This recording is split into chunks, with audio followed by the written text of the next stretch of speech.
हो चुकी है और मुझे यकीन है कि तुम्हें पता होगा इसका क्या मतलब है। फेडा नोज़रोवा बताया जाता है ग्रैंड डचेस के साथ एंगेजमेंट। ये शब्द कुछ और नहीं बल्कि एक नोवेल के लिए मौत की सजा वाले शब्द हैं। यहाँ पर सिर्फ दो चॉइस हैं, या तो एंगेजमेंट को तोड़ दो और अपनी फैमिली से गायब हो जाओ और इसे एक्सेप्ट करने के बाद टुकड़ों में काटे जाओ। लेकिन मैं एक फैमिली का पार्ट बनना चाहता हूँ। कमजोर सा नाइट फैमिली का तीसरा बेटा एक कुकुम्बाई से जन्मा था। लोग भी उसे ट्रेनिंग करते हुए देखकर कहते हैं, क्या वह आज भी ट्रेनिंग कर रहा है? आखिर इसका क्या मतलब है? वह तो सिर्फ एक ही सेम लेवल पर अटका हुआ है। यह तो एकदम बेकार है, चाहे कितना ही ट्राई क्यों ना कर ले, इसके पास कोई भी टैलेंट नहीं है। एमसी भी मन में सोचता है, मेरी साइड पर कोई भी नहीं था, फिर भी मैंने इसे इंड्योर किया। मैंने सोचा अगर मैं ट्राई करूंगा और भी ज्यादा ट्राई करूंगा तो मुझे भी किसी ना किसी दिन एक्नॉलेज किया जाएगा।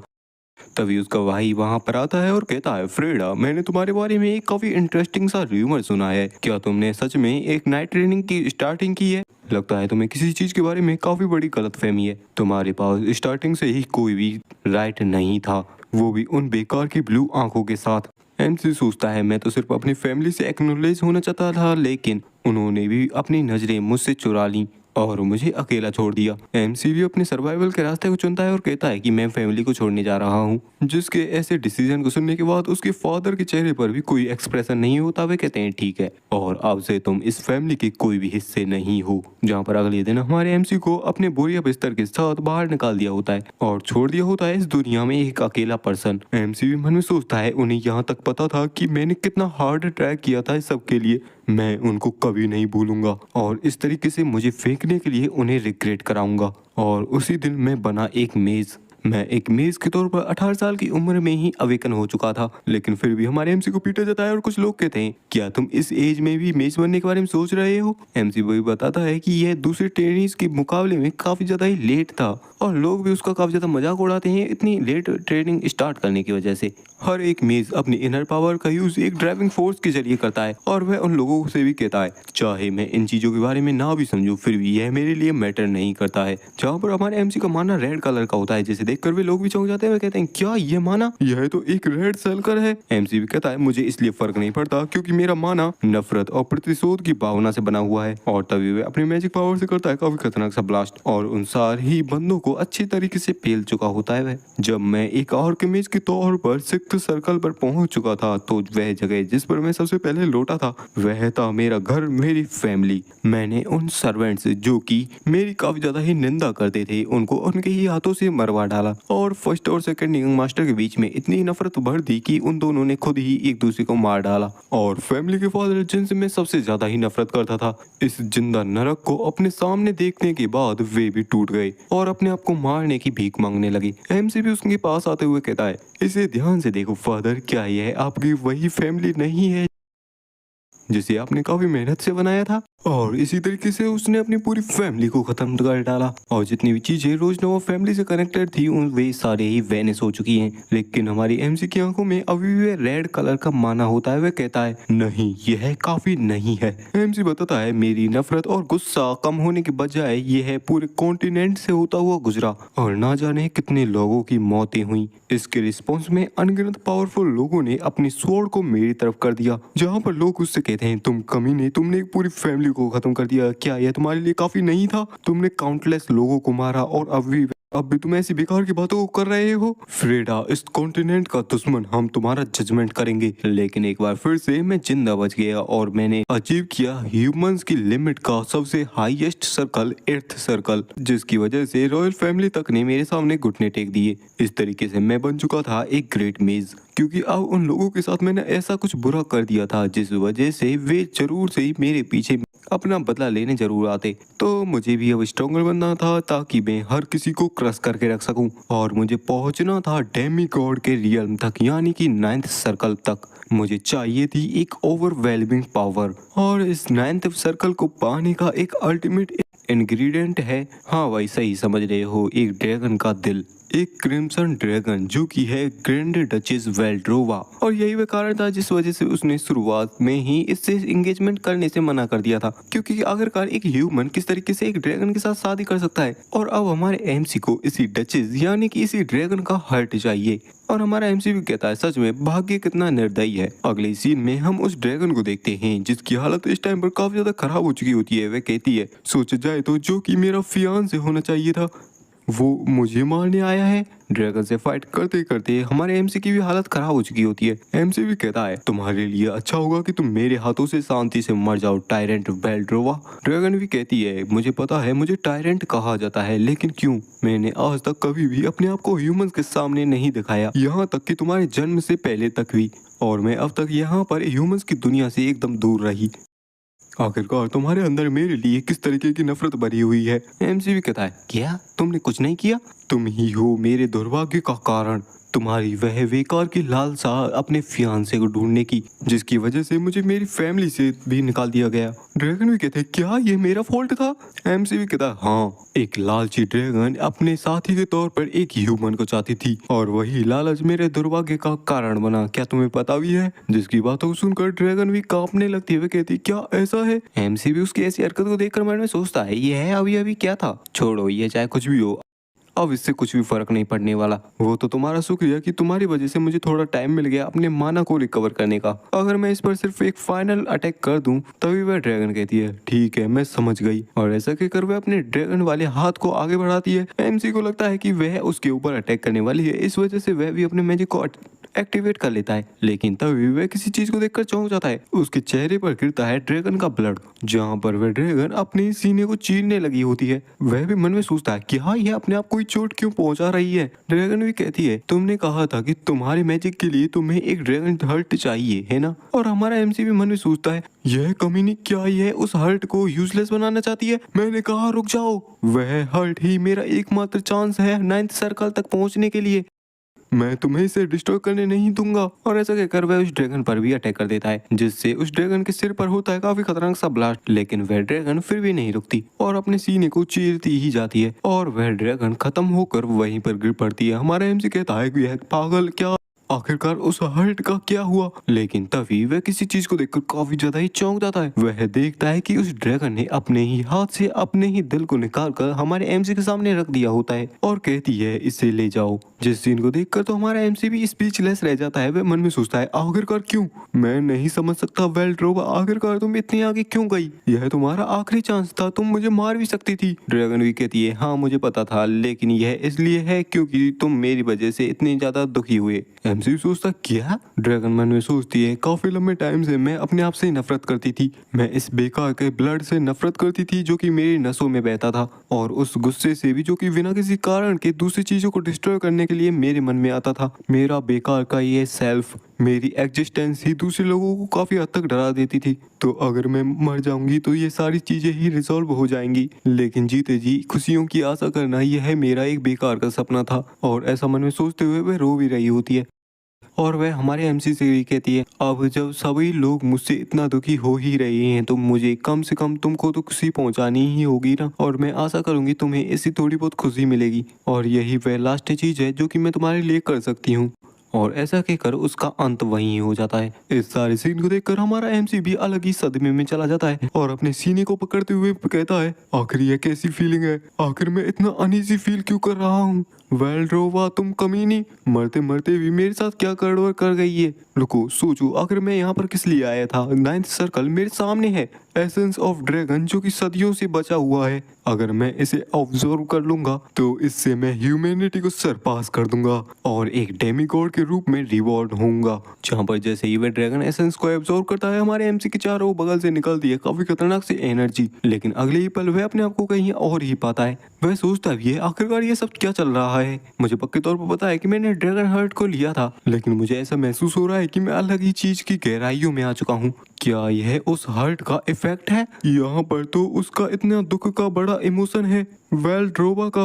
वेल्ड्रोवा के उन इमोशंस को फील करने के बाद वह भी अपने घुटनों के बल आ जाता है और सोचता है मैंने इन्हें देख लिया, एक डीप और एंशिएंट दुख जिसे मेरे दुख से कंपेयर भी नहीं किया जा सकता। फिर भी यह बेचारी अंत तक इस वर्ल्ड से घुलना मिलना चाहती रही। मेरे उस गुस्से और नफरत ने उसकी उस जीवन को खत्म कर दिया। यह कितना डरावना है। मैंने ये क्या कर दिया? वह क्या चीज थी जिसे मैं इतनी बुरी तरीके से चाहता था? क्या एक ग्रेट मेज बनना, या फिर रिवेंज लेना, या फिर एक डेमी ह्यूमन बनना, या फिर एक डेमी गॉड बनना? नहीं, मैं तो बस एक सिंपल फैमिली चाहता था और पीसफुली रहना चाहता था। तो वेल्ड्रोवा, क्या तुम भी मेरी तरह इन्हीं चीजों को चाहती थी? अब तो ये मीनिंगलेस है। वह पहले ही मेरे हाथों से मारी जा चुकी है और आखिर इस पॉइंट पर इसका क्या मतलब है? हमारा एमसी भी गहरे दुख में चला जाता है। तभी हमारा एमसी एक सोल स्पेल, जिसे सिर्फ 9th सर्कल के मेज ही कास्ट कर सकते हैं, जिस स्पेल का नाम है विश, उस स्पेल को कास्ट करता है और कुछ टाइम बाद उसे आवाज आने लगती है, फ्रीडा फ्रीडा। और अचानक से हमारी एमसी की आंखें खुलती हैं। वह सोचता है आखिरकार मैं कहाँ पर आ गया, जहाँ पर उसके सामने उसके फादर होते हैं, जो कि कहते हैं, फ्रीडा तुम पंक, तुम्हारे फादर तुमसे कुछ बात कर रहे हैं और तुम उनका जवाब भी नहीं दे रहे। एमसी भी इन सारी चीजों देखकर थोड़ा सा असमंजस में होता है। वह भी मन में सोचता है कि मुझे पक्के तौर पर पता था कि मैंने इन्हें क्रिपल करके मार दिया था, लेकिन आखिरकार यह दिन कौन सा है? और फाइनली भाई वह उसी दिन पर आ चुका होता है जहाँ पर उसके फादर ने उसको उस वेल्ड्रोवा के एंगेजमेंट के बारे में बताया होता है। और उसके फादर कहते हैं कि मुझे यकीन है कि तुम्हें पता होगा आखिर इसका क्या मतलब है, और अगर तुम इस एंगेजमेंट को रिफ्यूज करोगे तो तुम्हें इस फैमिली से। तभी हमारा एमसी आगे बढ़ता है और अपने फादर के सामने जाकर खड़ा हो जाता है और कहता है, मैं समझ गया, मैं ग्रैंड डचेस वेल्ड्रोवा के साथ एंगेजमेंट करूंगा और फॉर्मली तौर पर इसे एक्सेप्ट भी करता हूँ। फिर हमें हमारे एमसी के भाई और इस फैमिली के सेकंड बेटे हुरैन का सीन दिखाया जाता है, जो कि कहता है, क्या वह कमीना ग्रैंड डचेस वेल्ड्रोवा के साथ एंगेजमेंट के लिए तैयार हो गया? क्या मैंने सही सुना? मुझे यह यकीन है कि वह थोड़ा पागल है, लेकिन ऐसा तो नहीं हो सकता कि वह खुद चलकर अपनी कवर में जाकर दफन हो जाए। आखिर वह अभी कमीना क्या करने के बारे में सोच रहा है? उसका बटलर भी उसे बताता है कि हाँ, वे अब जाने की तैयारी में हैं। उन्होंने सारे सर्वेंट्स को अपने रूम से निकाल दिया है और अपने आप को उसी रूम में बंद कर लिया है। हुरैन भी कहता है, अच्छा ऐसा है, तो फिर मेरे पास भी अभी टाइम बचा हुआ है अपने भाई से बात करने के लिए। चलो चलकर देखते हैं आखिरकार उसका चेहरा किस तरीके का दिख रहा है। तभी हमारे एमजी के रूम का सीन दिखाया जाता है और अगले ही पल दरवाजे से उसका भाई अंदर आ जाता है, जो कि कहता है, तुम कमीने फ्रेडा, आखिरकार तुम यहाँ से अभी तक क्यों नहीं गए? तुम यहाँ पर क्या कर रहे हो? लेकिन तभी वह किसी चीज को देखकर काफी ज्यादा चौंक जाता है और देखता है कि हमारा एमसी एकदम तैयार होता है। वह मन में सोचता है, मुझे तो लगा था कि ये काफी ज्यादा रोएगा, चिल्लाएगा और यह कहेगा कि यह नहीं जाना चाहता वहां पर, लेकिन यह तो अपने आप से ही तैयार हो गया। हमारा एमसी भी कहता है, बिना नॉक नॉक करे और बिना इजाजत ले किसी और के रूम के अंदर आना अच्छा नहीं होता भाई। अगर तुम उन सर्वेंट्स के बारे में पूछने आए हो तो उनसे मैंने ही कहा था उनसे यहाँ से जाने के लिए। उसका भाई भी पूछता है, क्या तुमने ये कपड़े अपने आप ही पहन लिए? एमसी भी कहता है, हाँ, अब से ये काम मुझे ही करने होंगे, तो मुझे इनकी आदत तो डालनी होगी ना। उसका भाई भी मन में सोचता है, क्या ये बंदा वही फ्रेडा है जिसे मैं जानता हूँ? और हमारे एमसी से कहता है, तुम्हारी जो एंगेजमेंट है वह पहले ही फाइनल हो चुकी है, क्या तुम्हें पता हो ये इसका क्या मतलब है? एमसी भी सीधे कह देता है, हाँ मुझे पता है, इसका मतलब है कि यह एक ऑर्डर है जो कि कहता है कि तुम्हें फैमिली से निकल कर जाना होगा। जिसे सुनकर तो उसका भाई भी चौंक जाता है, कहता है, क्या? नहीं, मेरा मतलब है कि तुम इस एंगेजमेंट में मारे जाओगे। क्या तुम्हें पता भी है आखिरकार डचेस वेल्ड्रोवा की जो फियांसे की पोजीशन है वह अब तक खाली क्यों है? एमसी भी कहता है, हाँ मुझे अच्छे से पता है। पास्ट में जो वेल्ड्रोवा का पहला फियांसे था वह था इस एम्पायर का थर्ड प्रिंस, एक परफेक्ट मैन और ब्रिलियंट माइंड के साथ, जिसके लुक्स भी आउटस्टैंडिंग थे और लोग भी उस पर काफी ज्यादा भरोसा करते थे।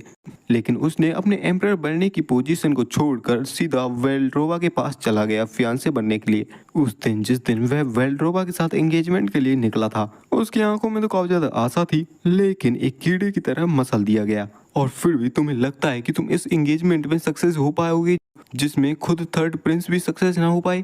ठीक है, तो फिर आखिरकार एक ऐसे इडियट को समझा कर भी क्या फायदा है जो कि खुद ही ड्रैगन के मुंह में जाना चाहता है। और हाँ, फैमिली के ऑर्डर्स को डिसओबे करने या भागने के बारे में तो सोचना भी नहीं तो मैं अपने हाथों से तुम्हारी गली को काटूंगा।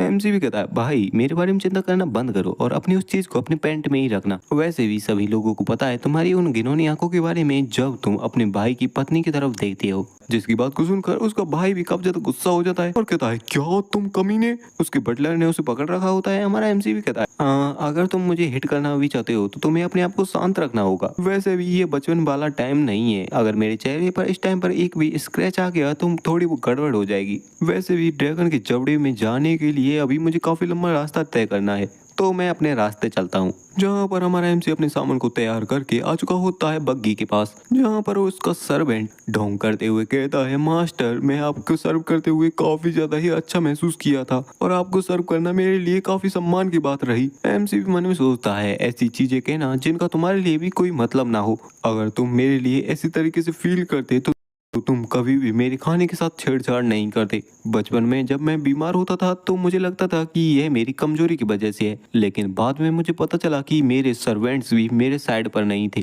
पुराने दिनों के बारे में याद करूं तो मुझे उनको मारने का मन करता है, लेकिन इस टाइम पर हमारा एमसी उसे शांत करता है और कहता है, तुमने इस पूरे टाइम में सच में काफी अच्छा काम किया और आपने मेरे जैसे किसी का इतने लंबे टाइम से भी ध्यान रखा। तो मेरे जाने के बाद इस रोजनोवा फैमिली का अच्छे से ध्यान रखना। और हमारा एमसी अपनी बग्गी में बैठकर वहां से जाने लगता है। वह मन में सोचता है, मुझे गुस्सा नहीं आया। शायद ऐसा इसलिए हो सकता है क्योंकि मैंने अपना बदला पहले ही ले लिया था अपने पिछले जन्म में। मेरे दिल में अभी काफी ज्यादा ही सुकून है। गुस्सा और बदला लेने की इच्छा अब मैं इस ज्यादा फील नहीं कर रहा। जब मैं उस मैजिक को यूज करता था वह मेरे लिए एक ड्रग जैसा था। शुरुआत में यह काफी ज्यादा नशीला था, लेकिन जब मैं इसके थ्रेशोल्ड को बढ़ाता गया तो मुझे भी इस पर काबू पाना मुश्किल हो गया। जब मैं उस पागलपन में खो चुका था तो हर चीज मुझे काफी ज्यादा रिफ्रेशिंग और थ्रिलिंग लगती थी। हाँ, लेकिन अब मैं उस रास्ते पर नहीं चलना चाहता। यह शांति जिसे मैंने काफी लंबे टाइम से महसूस भी नहीं किया, यह इतनी भी बुरी नहीं है। क्या इसका यह मतलब है कि मैं फिर से कभी भी एक मेज के तौर पर अवेकन नहीं हो पाऊंगा?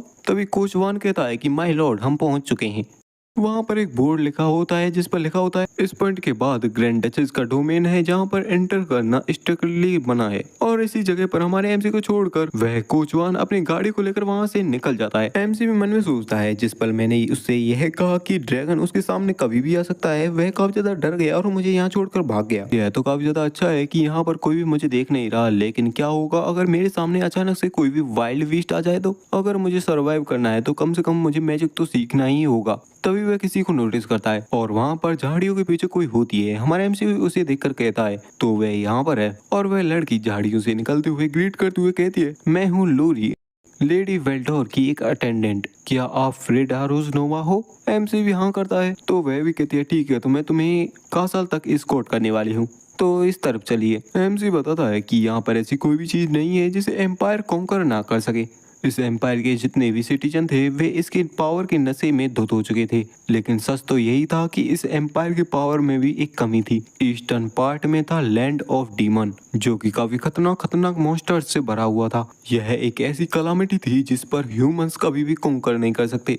तब जिसने फ्रंट लाइन पर खड़े होकर उन मॉन्स्टर्स को रोका वह थी क्रिम्सन ड्रैगन वेल्ड्रोवा। यहाँ तक कि उसने वह डिफेंस लाइन भी बनाई, फिर भी लोग उसे एक इविल ड्रैगन कहते हैं। इसके बजाय उसने जो काम किया उसके लिए तो उसका काफी ज्यादा सम्मान होना चाहिए।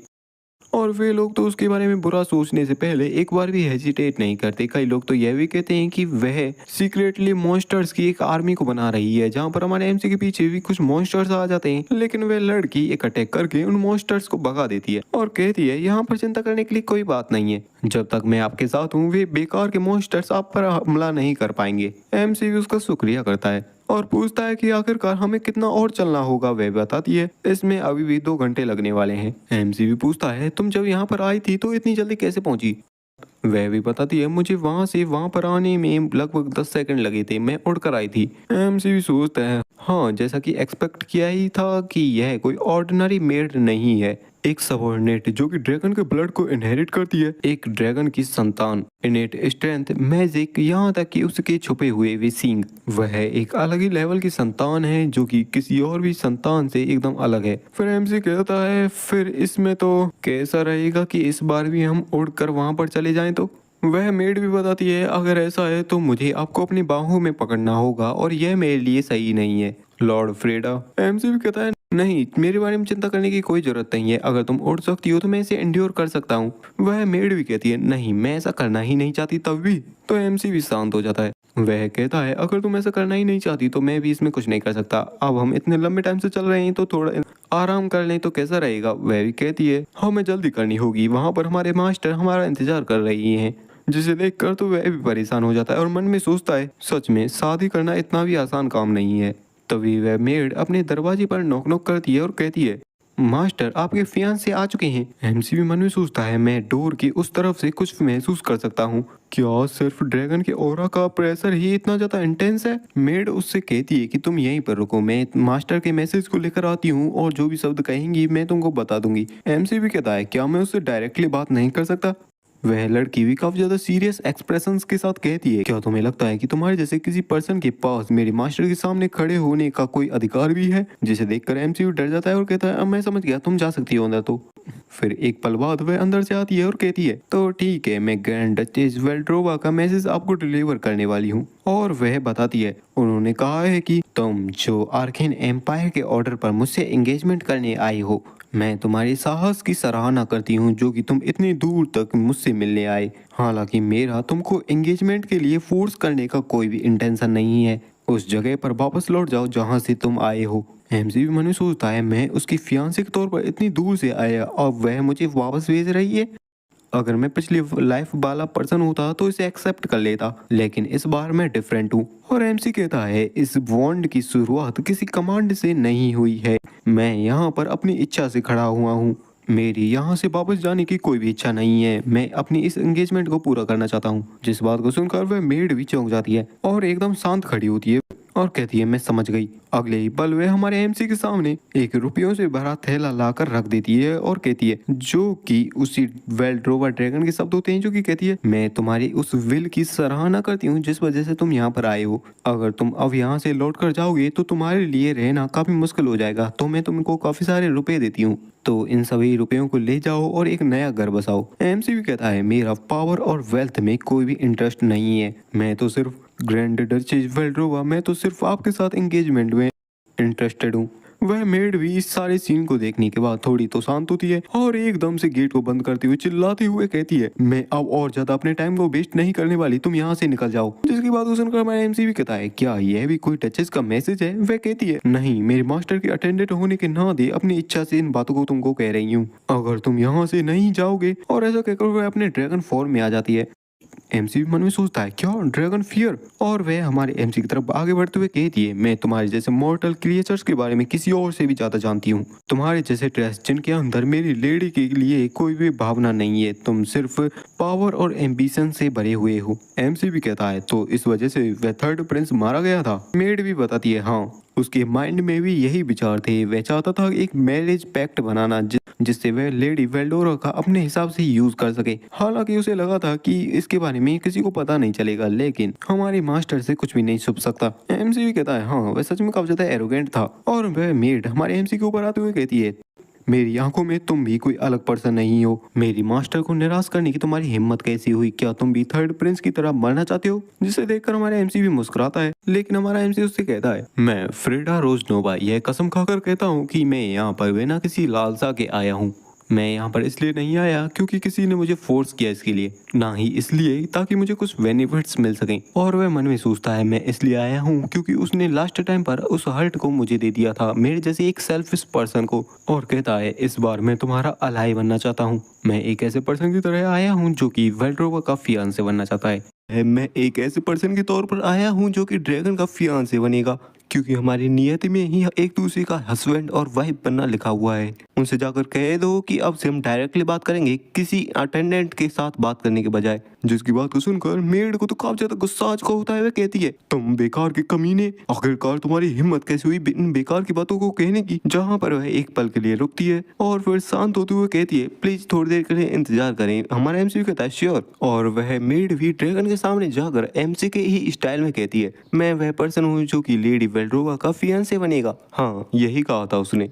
ओह, 12 रूलर्स में से एक एब्सोल्यूट पावर की प्रतीक चिन्ह। हाँ भाई, वह मेड इसी तरीके से उसे ग्रीट करती है। ड्रैगन भी कहती है क्या ये सच है? किसी उसके लिए आगे जाना? अब तो मैं भी थोड़ी बहुत क्यूरियस हूँ उसके बारे में, आखिर वह किस तरीके का पर्सन है। और भाई यही होती है क्रिम्सन ड्रैगन ग्रैंड डचेस वेल्ड्रोवा। वैसे जब तुमने उसे पहली बार देखा था तो वह किस तरीके का पर्सन था? मेड भी बताती है वह तो शुरुआत में काफी ज्यादा कमजोर सा ह्यूमन लग रहा था, ऐसा लग रहा था कि वह कासल पहुंचते पहुंचते ही मारा जाएगा। और वह काफी खतरनाक तरीके से एक बद्दा दिख रहा था। और इन बातों को उसने अपनी आंखों को ऊपर चढ़ाते हुए कहा होता है, जिससे वह ड्रैगन भी समझ जाती है कि कुछ गलत है। तो वह भी कहती है लूरी। ड्रैगन को सीरियस होता देखकर लूरी भी कहती है मुझे माफ करना, उसका चेहरा सच में काफी ज्यादा प्रिटी है। ड्रैगन भी कहती है नहीं, मैं इस बारे में नहीं पूछ रही, जिसकी बात को सुनकर वह भी शांत हो जाती है और मेड बताती है कि वह थोड़ा अनयूजुअल था। मैं एक ड्रैगन की संतान हूँ, तो मॉर्टल्स को डराना ये काफी ज्यादा ही आसान काम है मेरे लिए।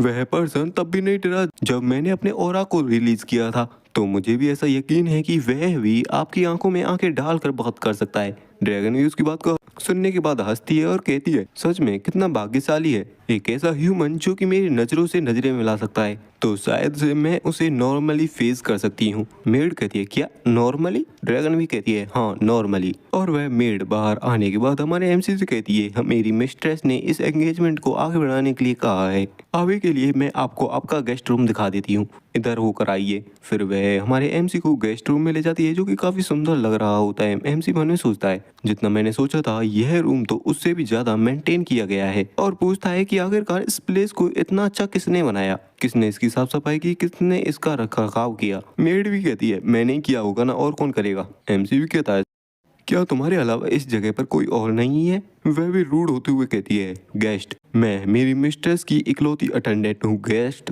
एमसी भी कहता है क्या गेस्ट? तुमने मुझसे गेस्ट कहा? मैं तो उसका फियांसे हूँ ना। मेड जिसका नाम लूरी है वह भी कहती है अभी तक तुम्हारी मैरिज सेरेमनी कंप्लीट नहीं हुई है, इस वजह से तुम मेरे लिए कुछ और नहीं बल्कि एक गेस्ट हो। उसकी इस बात को सुनकर हमारा एमसी भी चौंक जाता है। वह मन में सोचता है यह तो उनको एक डॉग की तरह गार्ड कर रही है, मानो कह रही हो कि मुझे ह्यूमंस बिल्कुल भी पसंद नहीं। एमसी भी कहता है पॉइंटलेस बातों को छोड़ो, मुझे ये बताओ कि आखिरकार एंगेजमेंट सेरेमनी कब की है। लूरी भी कहती है ओ वो तो 1 महीने के अंदर रखी जाने वाली है मिस्ट्रेस, मैं और तुम।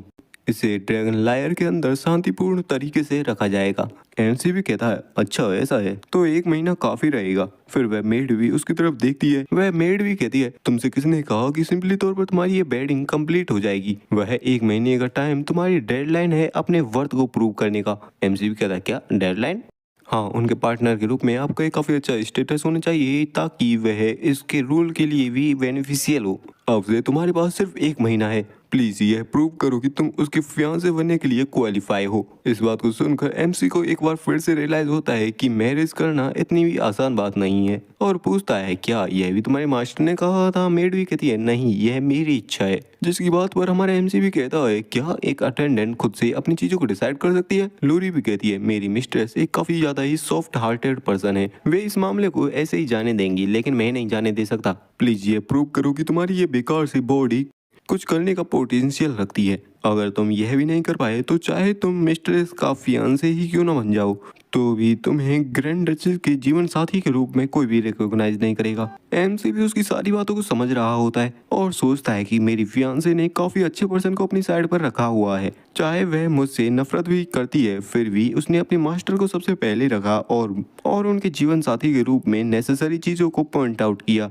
इस तरीके का कोई लॉयल पर्सन आखिरकार फाइनल मोमेंट पर यह वहाँ क्यों नहीं थी? और एमसी भी कहता है ठीक है मैं समझ गया, तुम कह रही हो मुझसे कि मुझे अपनी कैपेबिलिटीज को शो करना होगा, तो आखिरकार मुझे कितना राइज करना होगा? क्या मुझे इस एम्पायर का एम्परर बनना चाहिए? मेड भी कहती है नहीं, इतना ज्यादा नहीं करना है, तुम्हें सिर्फ इतना करना है कि कोई भी बड़ा पर्सन तुम्हें नीची नजरों से ना देख सके। एमसी भी मन में सोचता है ये बात तो इसने इतनी आसानी से कह दी, तुम कह रही हो कि मुझ में इतना पोटेंशियल होना चाहिए ताकि मैं एम्परर को भी सरपास कर दूं? ठीक है मैं समझ गया। हमारे एमसी को इतना शांत देखकर उस मेड को भी थोड़ी इरिटेशन होती है। वह भी कहती है आखिर तुम इतने शांत कैसे हो? क्या ड्रैगन्स तुम्हें इतने आसान दिखाई देते हैं या फिर तुम कोई स्टूपिड हो? एमसी भी कहता है नहीं, चिंता करने की कोई भी जरूरत नहीं है, मैं 1 महीने के अंदर इतनी एबिलिटीज को दिखा दूंगा जिससे तुम कन्विंस हो जाओ। उसके कॉन्फिडेंस को देखकर वह भी सोच में पड़ जाती है कि आखिरकार इस ह्यूमन के पास ऐसी क्या चीज है जिस वजह से यह इतना ज्यादा ही कॉन्फिडेंट है। फिर हमें रात का सीन दिखाया जाता है। मुझे अपनी पोटेंशियल को प्रूव करना है। हाँ यह बात तो सही है कि मेरे पास अभी भी कोई एबिलिटी नहीं है, हालांकि इस कॉन्टिनेंट में मेजेस काफी ज्यादा प्रीसियस माने जाते हैं, जिनमें से मेरे पास है 9th सर्कल की मेज की एक्सपीरियंस। तो यहाँ पर मेरे पास सिर्फ एक्सपीरियंस है। किसी भी मेज के लिए उसका फर्स्ट सर्कल काफी ज्यादा ही इंपॉर्टेंट होता है।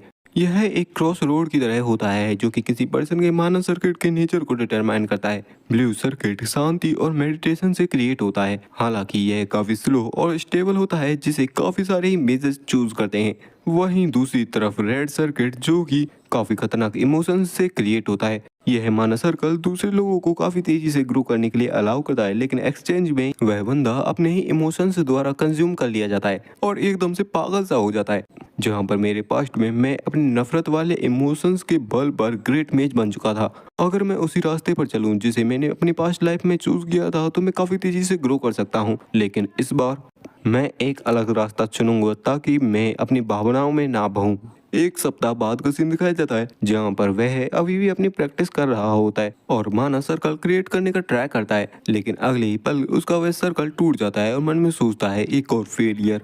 किसी भी ब्लू सर्कल को क्रिएट करने के लिए यूजुअली 3 साल तक लग जाते हैं। हाँ, इसमें काफी लंबा टाइम लगता है, लेकिन मेरे रिग्रेशन की उन सेंसेस की बदौलत मैं इसे काफी जल्दी ही कर सकता हूँ। हालांकि यह उस रेड सर्कल से पूरी तरीके से डिफरेंट फील होता है, लेकिन यहाँ पर मेरे पास सिर्फ 3 सप्ताह बचे हुए हैं इस रेट से। तो जहाँ पर मेड खाना लेकर आ चुकी होती है वह कहती है, क्या तुम अभी भी तैयारी कर रहे हो? एमसी भी हाँ करता है। वह कहती है, देखने से तो ऐसा नहीं लगता कि कुछ बदला हो। वह भी बताता है, अगर मैं इसे करता रहूंगा तो ये हो ही जाएगा। और मन में सोचता है, लेकिन सच तो यही है कि मैं कोई भी प्रोग्रेस नहीं कर पा रहा हूँ, मुझे कोई और अप्रोच चाहिए होगी।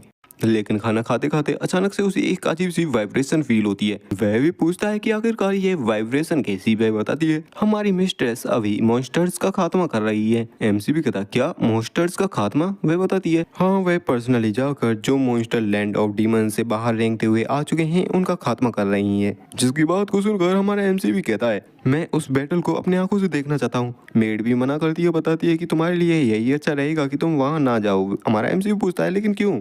मेड भी कहती है कि किसी भी ह्यूमन का माइंड उनकी बैटल को एंड्योर नहीं कर सकता। अगर तुम अपनी एंगेजमेंट से पहले अपनी पैंट में नहीं मूतना चाहते तो तुम्हारे लिए तो यही अच्छा रहेगा कि तुम उनकी बैटल को ना ही देखो। तो एमसी भी सीधा मना कर देता है और कहता है, यह तो उनकी एक ड्यूटी है जो कि आगे चलकर उनका एक पार्टनर बनने वाला है।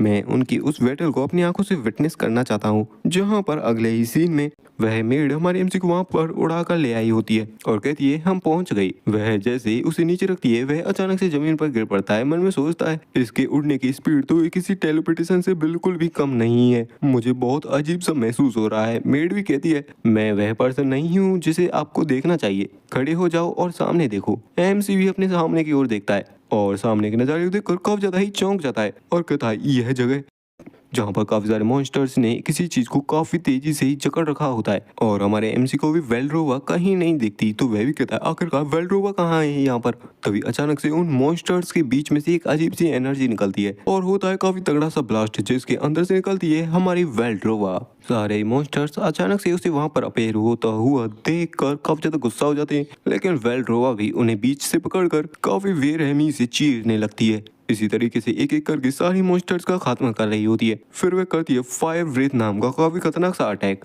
जिसके उस नजारे को वह मेड और हमारा एमसी दूर खड़े होकर देख रहे होते हैं। तभी वह ड्रैगन काफी जोर से कुर्राता है और करता है काफी खतरनाक सा रॉर अटैक, जिससे तो हमारे एमसी को काफी ज्यादा तकलीफ होने लगती है और वह वहीं जमीन पर बैठ जाता है। मन में सोचता है, तो वह इतनी खतरनाक पावर को पोजेस करती है, एक ड्रैगन रॉर। उसकी उस हालत को देखकर मेड भी कहती है, क्या तुम्हें अब समझ में आया यह कितना बेकार है किसी ह्यूमन को ड्रैगन के साथ ज्वाइन करना? यह उसकी ट्रू फॉर्म है जो कि तुम्हारी पार्टनर बनने वाली है। वह देख पाती है हमारे एमसी की कंडीशन को जो कि काफी ज्यादा ही खराब होती जा रही होती है। उसके हाथ भी कपकपा रहे होते हैं, जैसा कि एक्सपेक्ट किया ही था। यह पहले से ही कपकपा रहा है, मैंने तो इसे पहले से ही वार्निंग दी थी कि वहां पर ना जाए। फिर भी क्रिम्सन ड्रैगन के ब्लड में है डुअल्स, जिसे ह्यूमंस कहते हैं एसेंस ऑफ विकेड ड्रैगन, एक लाइफ ऑफ डिस्ट्रक्शन जिसका ईंधन ही है सेवेज मर्डरस गुस्सा। यह तो उनका एक अंदरूनी नेचर ही है। अगर तुम ऐसे ही लगे रहे तो तुम्हारी यह कमर रोज टूटेगी। क्या तुम्हें अब समझ में आया आखिरकार ड्रैगन का पार्टनर बनने से क्या मतलब होता है? ह्यूमंस और ड्रैगन कभी भी एक नहीं हो सकते। और सोचती है इससे भी ज्यादा मास्टर भी इसे जल्दी ही रियलाइज कर लेंगी। उनका ह्यूमन के साथ रहने के उस सपने को कोई भी फल नहीं मिलने वाला। एमसी भी कहता है, सच में कितना मैग्निफिसेंट दृश्य है ये। और हमारा एमसी स्माइल कर रहा होता है, जिसे देखकर वह लड़की भी कहती है, क्या ये स्माइल कर रहा है? यहाँ तक कि इसे देखने के बाद भी वह इससे भयभीत होने की जगह पर इसे एडमायर कर रहा है। क्या यह तो एक क्रेजी मैसोकिस्ट है। मैसोकिस्ट मतलब कि एक ऐसा बंदा है जो कि अपने आप को ही चोट पहुंचाता है। फिर हमें ड्रैगन पैलेस का सीन दिखाया जाता है जहाँ पर हमारा एमसी अपने बिस्तर पर लेटा हुआ होता है। वह मन में सोचता है, मैंने जैसे तैसे तो अपने आप को संभाल लिया, लेकिन अब तो मेरा पूरा शरीर सुन्न पड़ा हुआ है, क्योंकि मेरे इस शरीर ने ड्रैगन फियर को ही नहीं बल्कि ड्रैगन रोर को भी झेला है। जहाँ पर हमारे एमसी को उसके कमरे में वापस लूरी ही लाई होती है उठाकर। एमसी सोचता है कि यह तो काफी बड़ा मिरेकल है कि मेरा माइंड इतनी जल्दी होश में आ गया। इस तरीके से तो मैं अपने सर्कल को ओपन करने से अभी भी काफी ज्यादा दूर हूँ, और यहाँ तक कि मैंने अपने पूरे दिन को भी खो दिया। पहली बात तो मैं उस बैटल को देखना क्यों चाहता था। अगर मैं उस सब को रिफ्लेक्ट करूं जो कि आज मैंने देखा है, और उस ड्रैगन के सीन को याद करके उसके रोंगटे भी खड़े हो जाते हैं। वह कहता है यह कुछ और नहीं बल्कि एक डरावना दृश्य था, लेकिन फिर भी मैं उसे देखता रहा। वह अपने ट्रू सेल्फ को दूर दराज इलाके में छुपाती है और उन मॉन्स्टर्स को मारने का काम करती है। वह सिर्फ अपने प्यारे लोगों को बचाने का काम करती है। उस नोबल नाइट के रास्ते पर चलती है जो कि हमेशा कठिनाइयों के रास्ते को चुनता है। सच में कितना मनमोहक है। अगर मैं और वह, रुको, ये कैसी सेंसेशन है? क्या रेड सर्कल? यह उस तरह का माना नहीं है जो कि मुझे चाहिए। मैं अपने पास्ट में हुई गलती को दोबारा दोहराना नहीं चाहता। मुझे इसे रिजेक्ट करना होगा। आखिर यह क्या है? वेल्ड्रोबा? जितना ज्यादा मैं उस बैटल को याद कर रहा हूँ, मेरा मानव सर्किट भी उतना ज्यादा ही क्लियर होता जा रहा है। एक इमोशन, ना तो वो गुस्सा है और ना ही रिवेंज। क्यों? आखिर यह इमोशन क्या कहलाता है? कितना अनयूजुअल और अजीब है। मुझे ऐसा महसूस हो रहा है कि अगर मैं इस फीलिंग को नहीं पकड़ूंगा तो ये अगले ही पल पूरी तरीके से बिखर जाएगी। इस इमोशन पर फोकस करो, इसे कंप्रेस करो और जोर जोर से घुमाओ। जहाँ पर हमारा एमसी अपनी मानव सर्किट को और भी ज्यादा क्लियर करने में लगा हुआ होता है और कहता है एक सिंगुलर सर्कल को बनाओ। इस टाइम यह डिफरेंट होने वाला है। मैं उसी सेम फ्यूचर और उसी सेम मिस्टेक को दोबारा नहीं होने दे सकता। इसे दोबारा से रिपीट होने की गलती कभी नहीं करने दे सकता। अगले दिन जब लूरी हमारे एमसी के रूम में आती है तो वह कहती है क्या तुमने एक रात में माना सर्किट कंप्लीट कर लिया? एमसी भी कहता है क्या तुमने इसे नोटिस कर लिया? तुम्हारी वे ड्रैगन वाली आंखें कोई मजाक नहीं है। लूरी भी कहती है तुम तो कल बड़ी मुश्किल से ही खड़े हो पा रहे थे, आखिर यह तुमने कैसे किया? एक रात में ऐसा काम कर देना ये तो इम्पॉसिबल है। एमसी भी कहता है ऐसा इसलिए हो पाया क्योंकि मैं कोई नॉर्मल पर्सन तो हूँ नहीं। तो अब तुम मेरे बारे में क्या सोचती हो? लूरी भी कहती है हाँ तुम क्वालिफिकेशन स्टैंडर्ड को तो मैच करते हो। एमसी भी कहता है तुम्हारे चेहरे को देखने से ऐसा लगता है कि मुझे अभी भी काफी लंबा रास्ता चलना होगा। यहाँ कोई ऐसी जगह है जहाँ पर अपनी मैजिक की प्रैक्टिस कर सकूँ मैं? अगला सीन हमें एक ऐसी जगह का सीन दिखाया जाता है जहाँ पर कुछ ट्रेनिंग के इक्विपमेंट्स होते हैं और लूरी उस जगह की साफ सफाई कर रही होती है। कहती है जैसे कि तुमने रिक्वेस्ट की थी मैंने उसी तरीके का एक ट्रेनिंग ग्राउंड बना दिया है। जिसे देखकर तो एमसी भी चौंक जाता है और मन में सोचता है जैसा कि वेल्ड्रोवा की एकमात्र अटेंडेंट से अनुमान लगाया ही गया था, इसने आधे दिन में ही पूरे इक्विपमेंट से भरा हुआ एक प्रैक्टिस फील्ड को बना दिया। एक्सीलेंट, और तालियां भी बजाने लगता है। लूरी पूछती है मुझे तुमसे कुछ पूछना है। तुमने जिनकी रिक्वेस्ट की थी वो कोई एक्सपेंसिव मैजिक टूल्स नहीं थे, तुमने सिर्फ प्रैक्टिस के लिए टारगेट्स की ही मांग की थी। आखिर तुम किस चीज की प्रैक्टिस करने की प्लानिंग बना रहे हो? एमसी भी कहता है मैं तो माना को एफिशिएंटली तौर पर कंट्रोल करने की प्रैक्टिस करने के बारे में सोच रहा हूँ। अगर मैं इसे अच्छी तरीके से कंट्रोल कर पाऊंगा तो यह ज्यादा बेस्ट नहीं होगा। लूरी भी कहती है क्या सिर्फ इतना ही? लूरी को कंफ्यूजन में देखकर हमारा एमसी भी पूछता है क्या ड्रैगन्स को ऐसा करने की जरूरत नहीं पड़ती? वह भी कहती है नहीं, यह तो हमारे लिए सांस लेने के बराबर है। अगर दूसरी ड्रैगन की संतानें तुम्हें ऐसा कहते हुए सुनेंगी तो वह तो तुम्हें पुराने जमाने की कहेंगी। एमसी भी कहता है क्या मेरा बिहेवियर तुम्हें पुराने जमाने वाला लगता है? लूरी भी कहती है मैं भी एक ड्रैगन की संतान हूँ तो हाँ। जिसकी बात को सुनकर तो एमसी भी शांत हो जाता है। मन में सोचता है आखिरकार ये लोग जो कि एक गिफ्ट के साथ पैदा हुए हैं आखिरकार किसी ह्यूमन के एफर्ट्स को कैसे ही समझ पाएंगे। एमसी ट्रेनिंग के लिए जाने लगता है। लूरी पीछे से पूछती है क्या मैं आपकी ट्रेनिंग को देख सकती हूँ? हमारा एमसी भी कह देता है क्या तुम्हारे लिए तो इस सांस लेने के बराबर है, क्या फिर भी तुम इस सांस लेने की ट्रेनिंग को देखना चाहती हो? हाँ, और वह थोड़ा शांत होता है। माना कंट्रोल का फाउंडेशन ही स्टेबिलिटी है जो कि ब्लू सर्कल का मेथड है। हालांकि रेड सर्कल उसे कंट्रोल करने के लिए मुझे अपने इमोशंस को भी कंट्रोल करना पड़ता है। तो मैं इस विरोधाभास पर एक बार विजय पालूंगा तो मैं इसके एक पाथ को ओपन कर पाऊंगा। मेरे पिछले जन्म में मुझे हिंसा की धारा से एक माना निकालने के लिए भी 1 साल का टाइम लग गया था और इसे एक गोले में कंडेंस करने के लिए 1 और साल, उस माना बुलेट को रिक्रिएट करना, जिसे क्रिएट करने में मेरी पिछली लाइफ में मैंने ना जाना कितना खून पसीना और मेहनत लगाई थी, लेकिन अब सिर्फ 2 मिनट में। जिसे देखकर तो लूरी भी चौंक जाती है, मन में सोचती है क्या माना का गोला क्रिएट कर लिया, वो भी बिना पसीना बहाए, और अपनी फर्स्ट ट्रेनिंग में ही अपने माना को कंट्रोल करने में सक्सेस हो गया। जहाँ पर हमारा एमसी 3 माना बुलेट्स बनाता है और सेंटर वाले टारगेट के ऊपर पॉइंट आउट करता है, और तभी अचानक उन्हें फायर कर देता है उस टारगेट पर, जिससे वहां पर काफी तगड़ा सा ब्लास्ट होता है। एमसी भी कहता है जैसा कि मैंने एक्सपेक्ट किया था, इसने मुझे ही नहीं मारा। हमारे एमसी को देखने के बाद उसे थोड़ा शक होता है उस पर, और ये सारी रिपोर्ट लाकर उसने हमारे इनोसेंट वेल्ड्रोवा को दी होती है। वेल्ड्रोवा भी कहती है मैं समझ गई, तुमने काफी अच्छा काम किया लूरी। वह यहाँ पर आने के कुछ टाइम बाद ही एक मेज के तौर पर अवेकन हो गया। हालांकि मुझे नहीं पता आखिरकार यह कितना इम्प्रेसिव है, क्योंकि हालांकि मैं एक ड्रैगन हूँ और मुझे नहीं पता आखिरकार ह्यूमंस के बीच में इसे कैसे देखा जाता है। वैसे तुम बाहर की दुनिया को काफी अच्छे से जानती हो, तुम्हारा क्या कहना है लूरी इसके बारे में? वह पर्सन तुम्हें कैसा दिखाई देता है? लूरी कहती है वह स्टार्ट में तो बिना किसी मिस्टेक के काफी ज्यादा ही परफेक्ट था, और यही चीज उसे और ज्यादा सस्पिशियस और डेंजरस बनाती है। वेल्ड्रोवा पूछती है लेकिन क्यों? लूरी कहती है ऐसा इसलिए है कि यहाँ पर कोई भी ऐसा रास्ता नहीं है कि ह्यूमंस उस लेवल पर बिना किसी मिस्टेक के पहुंच सकें।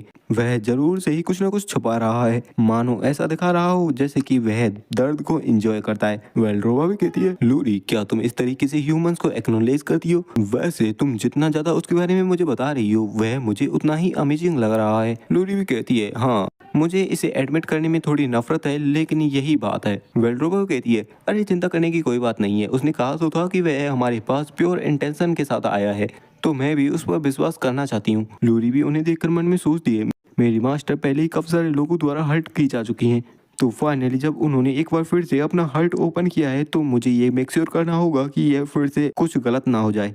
अगर मैं ही उसकी ट्रू इंटेंशंस को प्रूव कर सकती हूँ तो तभी उसे कुछ आइडिया आता है, और वह कहती है माय लेडी क्योंकि हमारे पास अब चांस है, तो उस चीज को उसे देने के बारे में आपका क्या ख्याल है? वेल्ड्रोवा कहती है क्या तुम्हारा मतलब उससे है? तो अगले सीन में हमें एक ऐसा सीन दिखाया जाता है जहाँ पर हमारे ड्रैगन के अंडर आने वाले एरिया के जितने भी लॉर्ड्स होते हैं वे सारे इकट्ठे हो चुके होते हैं। वे भी कहने लगते हैं आखिरकार हम सभी लॉर्ड्स को ग्रैंड डचेस ने क्यों समन किया है, पता भी नहीं आखिरकार कब वे मॉन्स्टर्स हम पर अटैक कर दे। अब इस टाइम पर हमें किससे मिलना होगा? दूसरा भी उससे कहता है क्या तुम्हें पता नहीं हाल ही में जिस फियांसे को चुना गया है हमारे ग्रैंड डचेस के साथ एंगेजमेंट के लिए, वह यहाँ पर आया है। वह भी चौंक जाता, कहता क्या फियांसे? अब मुझसे मत कहना कि एक और मूर्ख आ गया है यहाँ पर ग्रैंड डचेस के साथ शादी करने के लिए, और वह अब शादी की तैयारियां कर रहा है। दूसरा भी कहता है मैंने तो यहाँ तक सुना है कि वह रोजनोवा फैमिली का एक थर्ड यंग मास्टर है जो कि अभी अभी जवान हुआ है, और अब एक 18 साल का कमीना ग्रैंड डचेस के पीछे छुप कर राजा राजा खेलना चाहता है। दूसरा कहता है राजा राजा मेरा कद्दू, मैंने तो यहाँ तक सुना है कि वह उस फैमिली का एक डिफेक्टिव प्रोडक्ट है जो कि एक स्वॉर्ड को भी हैंडल नहीं कर सकता। बाकी के लोग भी चौंक जाते हैं। उनमें से एक कहता है क्या रोजनोवा फैमिली से तो एम्पायर के गार्डियन नाइट्स आते हैं, फिर भी वह एक नॉर्मल से सोल्जर से भी काफी ज्यादा बुरा है? तभी उनमें से सबसे सीनियर ओल्ड मैन कहता है आखिरकार वह कब तक ही टिक लेगा, हमें उसके बारे में चिंता करने की कोई जरूरत नहीं है, और वह जल्द ही हमारे ग्रैंड डचेस के हाथों से टुकड़ों में काट दिया जाएगा। ये होता है लॉर्ड काउंट ओलिवेरा कॉन्सिलस। बाकी के लोग भी कहते हैं हाँ सही कह रहे हो, और हंसने लगते हैं। तभी काफी दांसू सी एंट्री के साथ आता है हमारा एमसी, और बताया जाता है लॉर्ड फ्रीडा रोजवान एंटर कर रहे हैं, जहाँ पर हमारा एमसी लूरी के साथ आया होता है वहाँ पर, जहाँ पर हमें कुछ टाइम पहले का सीन दिखाया जाता है। हमारा एमसी कहता है क्या मुझे सारे ही लॉर्ड से मिलना होगा, क्या मुझे अभी ही जाने की जरूरत है? लूरी भी कहती है हाँ यह एक ऐसा काम है जो कि तुम्हें अभी ही करना होगा। क्या तुम्हें पता है आखिरकार मेरी मास्टर को ग्रैंड डचेस वेल्ड्रोवा क्यों कहा जाता है? एमसी कहता है ऑफ कोर्स, यहाँ पर एक डार्कनेस का प्रतीक था, सारे ही इविल्स की जड़ जिसने डीमन किंग को वर्थ देने की कोशिश की, द ब्लैक ड्रैगन गॉडविन, और जिसने उस ब्लैक ड्रैगन की लाइफ को खत्म किया वह थी वेल्ड्रोवा। लूरी भी कहती है हाँ तुमने सही कहा, इसी अचीवमेंट को देखते हुए ग्रेट एम्पायर ने उन्हें ग्रैंड डचेस का टाइटल दिया, और यह टेरिटरी जिसे वे अब होल्ड करती हैं। अभी के लिए लेडी वेल्ड्रोवा का सबसे इम्पोर्टेंट टारगेट है सारे ही मॉन्स्टर्स को खत्म करना। इस वजह से उनका जो भी फियांसे होगा उन्हें इस टेरिटरी के जितने भी लॉर्ड्स हैं उन्हें मैनेज करना पड़ेगा। सिंपली कहूँ तो मेरी मैजेस्ट्री, सिंपली कहूँ तो मेरी मास्टर बाहर के अफेयर्स को देखेंगी और तुम अंदर के अफेयर्स को। एमसी भी कहता है तो तुम्हारा कहने का मतलब है मैं एक हाउस होल्ड वाइफ बनकर रह जाऊंगा? एमसी मन में सोचता है वह पहले से ही मुझे पावर का स्वाद चखाना चाहती है। इन चीजों को देखने से ऐसा लगता है कि वह अभी पूरी तरीके से मेरे ऊपर भरोसा नहीं करती। ठीक है तो चलो लॉर्ड से चलकर मिलते हैं। जहाँ पर प्रेजेंट टाइम में वह पहुंच चुका होता है उसी मीटिंग है और कहता है आप सभी से मिलकर मुझे काफी ज्यादा ही खुशी हुई। मैं एक ऐसा पर्सन हूँ जो कि जल्द ही ग्रैंड डचेस वेल्ड्रोवा का हस्बैंड बनने वाला है। अपने डिस्कशन को शुरू करने से पहले आखिर आपको मुझे कैसे ट्रीट करना चाहिए। जिसकी ऐसी बात को सुनकर सारे ही लॉर्ड्स एकदम शांत हो जाते हैं और थोड़े परेशान हो जाते हैं। मन में सोचते हैं यह तो शुरुआत की मुलाकात से ही इतना साफ है। जिस मूवमेंट पर उसने अपना मुंह खोला उसी मूवमेंट पर पिक करने का ऑर्डर भी सेट हो चुका था। लॉर्ड काउंट कहता है हम सारे ही लॉर्ड्स ग्रैंड डचेस वेल्ड्रोवा की छाया के नीचे रहते हैं और यह भी काफी ज्यादा नेचुरल है कि हमें उनके हस्बैंड को रेस्पेक्ट पे करनी चाहिए। हालांकि यहाँ पर जितने भी लॉर्ड्स इकट्ठा हुए हैं वे तुम्हारे जन्म से भी पहले से एम्पायर के लिए लॉयल रहे हैं, तो महोदय आप इसी चीज का आकलन करके अनुमान नहीं लगा सकते। एमसी भी सीरियस लुक के साथ कहता है क्या यही तुम्हारा आंसर है? क्या मुझे आपसे रेस्पेक्ट के साथ बात करनी चाहिए या फिर किस तरीके से बात करनी चाहिए? मुझे सिर्फ इसका जवाब दो। जिसके ऐसे सीरियस फेस को देखकर तो उस बंदे के भी पसीने छूट जाते हैं। वह भी कहता है यह तो साफ है कि आपको हमारी ग्रैंड डचेस वेल्ड्रोवा के जीवन साथी के तौर पर ही बात करनी चाहिए। एमसी भी कहता है हाँ चलो यह जवाब तुम्हारा थोड़ा हेल्पफुल था। एमसी कहता है जैसा कि आप देख ही सकती हो अगर मैं उनका जीवन साथी बन भी जाऊं फिर भी चीजें ज्यादा बदलेंगी नहीं। तुम सभी की टेरिटरीज तुम्हारे ही हाथों में रहेंगी तो उन्हें मैनेज करने जारी रखो, चाहे तो उनका फायदा कराओ या उनका शोषण करो। जिस बात को सुनकर एक लॉर्ड तो काफी ज्यादा गुस्सा हो जाता है। कहता है तुमने क्या कहा? शोषण करो? क्या हम उन लोगों का खून चूसते हैं? एमसी भी सोचता है अरे नहीं मैं तो कुछ ज्यादा ही बोल गया और कहता है अरे गुस्सा मत करो मेरी तो जवान फिसल गई थी।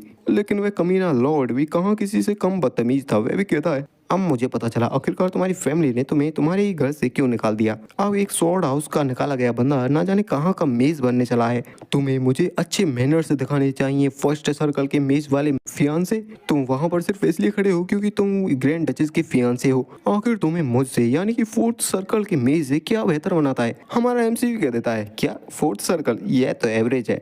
अब भाई उसके सामने उसकी बेइज्जती और इसी बात पर उसकी भी नसें टाइट हो जाती है। वह कहता है तुमने क्या कहा? और वह मन में सोचता है यहाँ तक कि एम्पायर में कहीं चले जाए कोई फोर्थ सर्कल वाला मेज तो बंदे तो आपको सिर आंखों पर बैठा कर रखेंगे और मेजेस की हायरार्की तो उनके स्किल से ही डिसाइड होती है। अब यहाँ पर एक फर्स्ट सर्कल वाला मेज मुझे एवरेज कह रहा है। लगता है मुझे इसे मैनर्स सिखाने ही होंगे। उसे इतना गुस्सा होता हुआ देख हमारा एमसी कहता है इस बात में तो कैसा रहेगा कि अगर हम एक डुअल कर लें।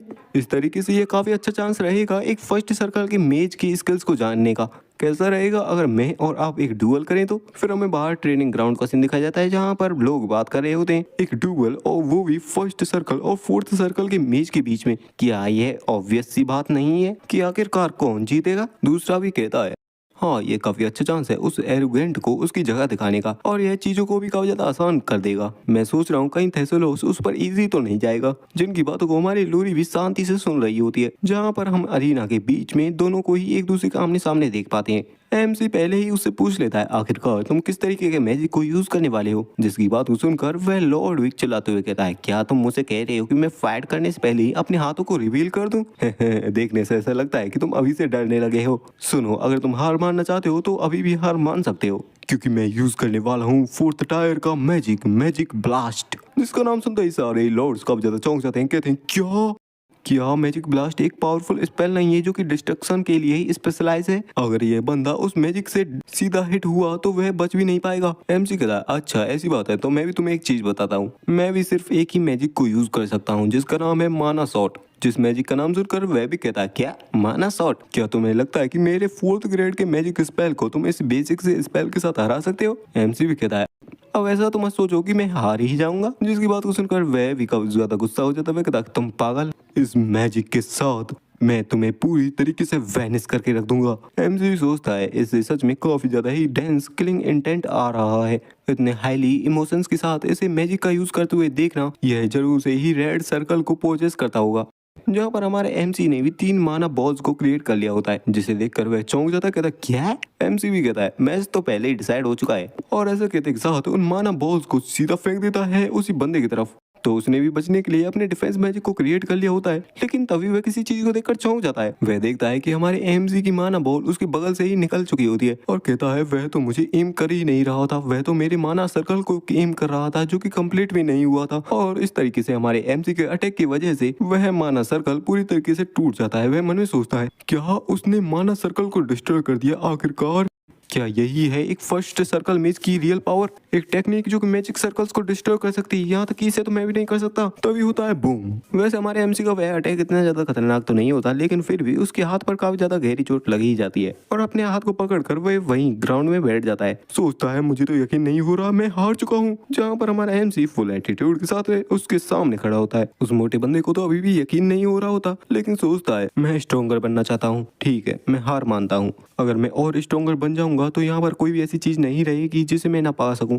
लॉर्ड्स भी सारे चौंक जाते हुए कहते हैं क्या थेसोल जो कि फोर्थ सर्कल का मेज था वह इतनी आसानी से हार गया, वो भी फर्स्ट सर्कल के मेज से? अपनी आंखों से देखने के बाद भी मैं इस पर यकीन नहीं कर सकता। रुको, कहीं ऐसा तो नहीं इस ड्रैगन के बच्चे ने इसकी मदद की हो?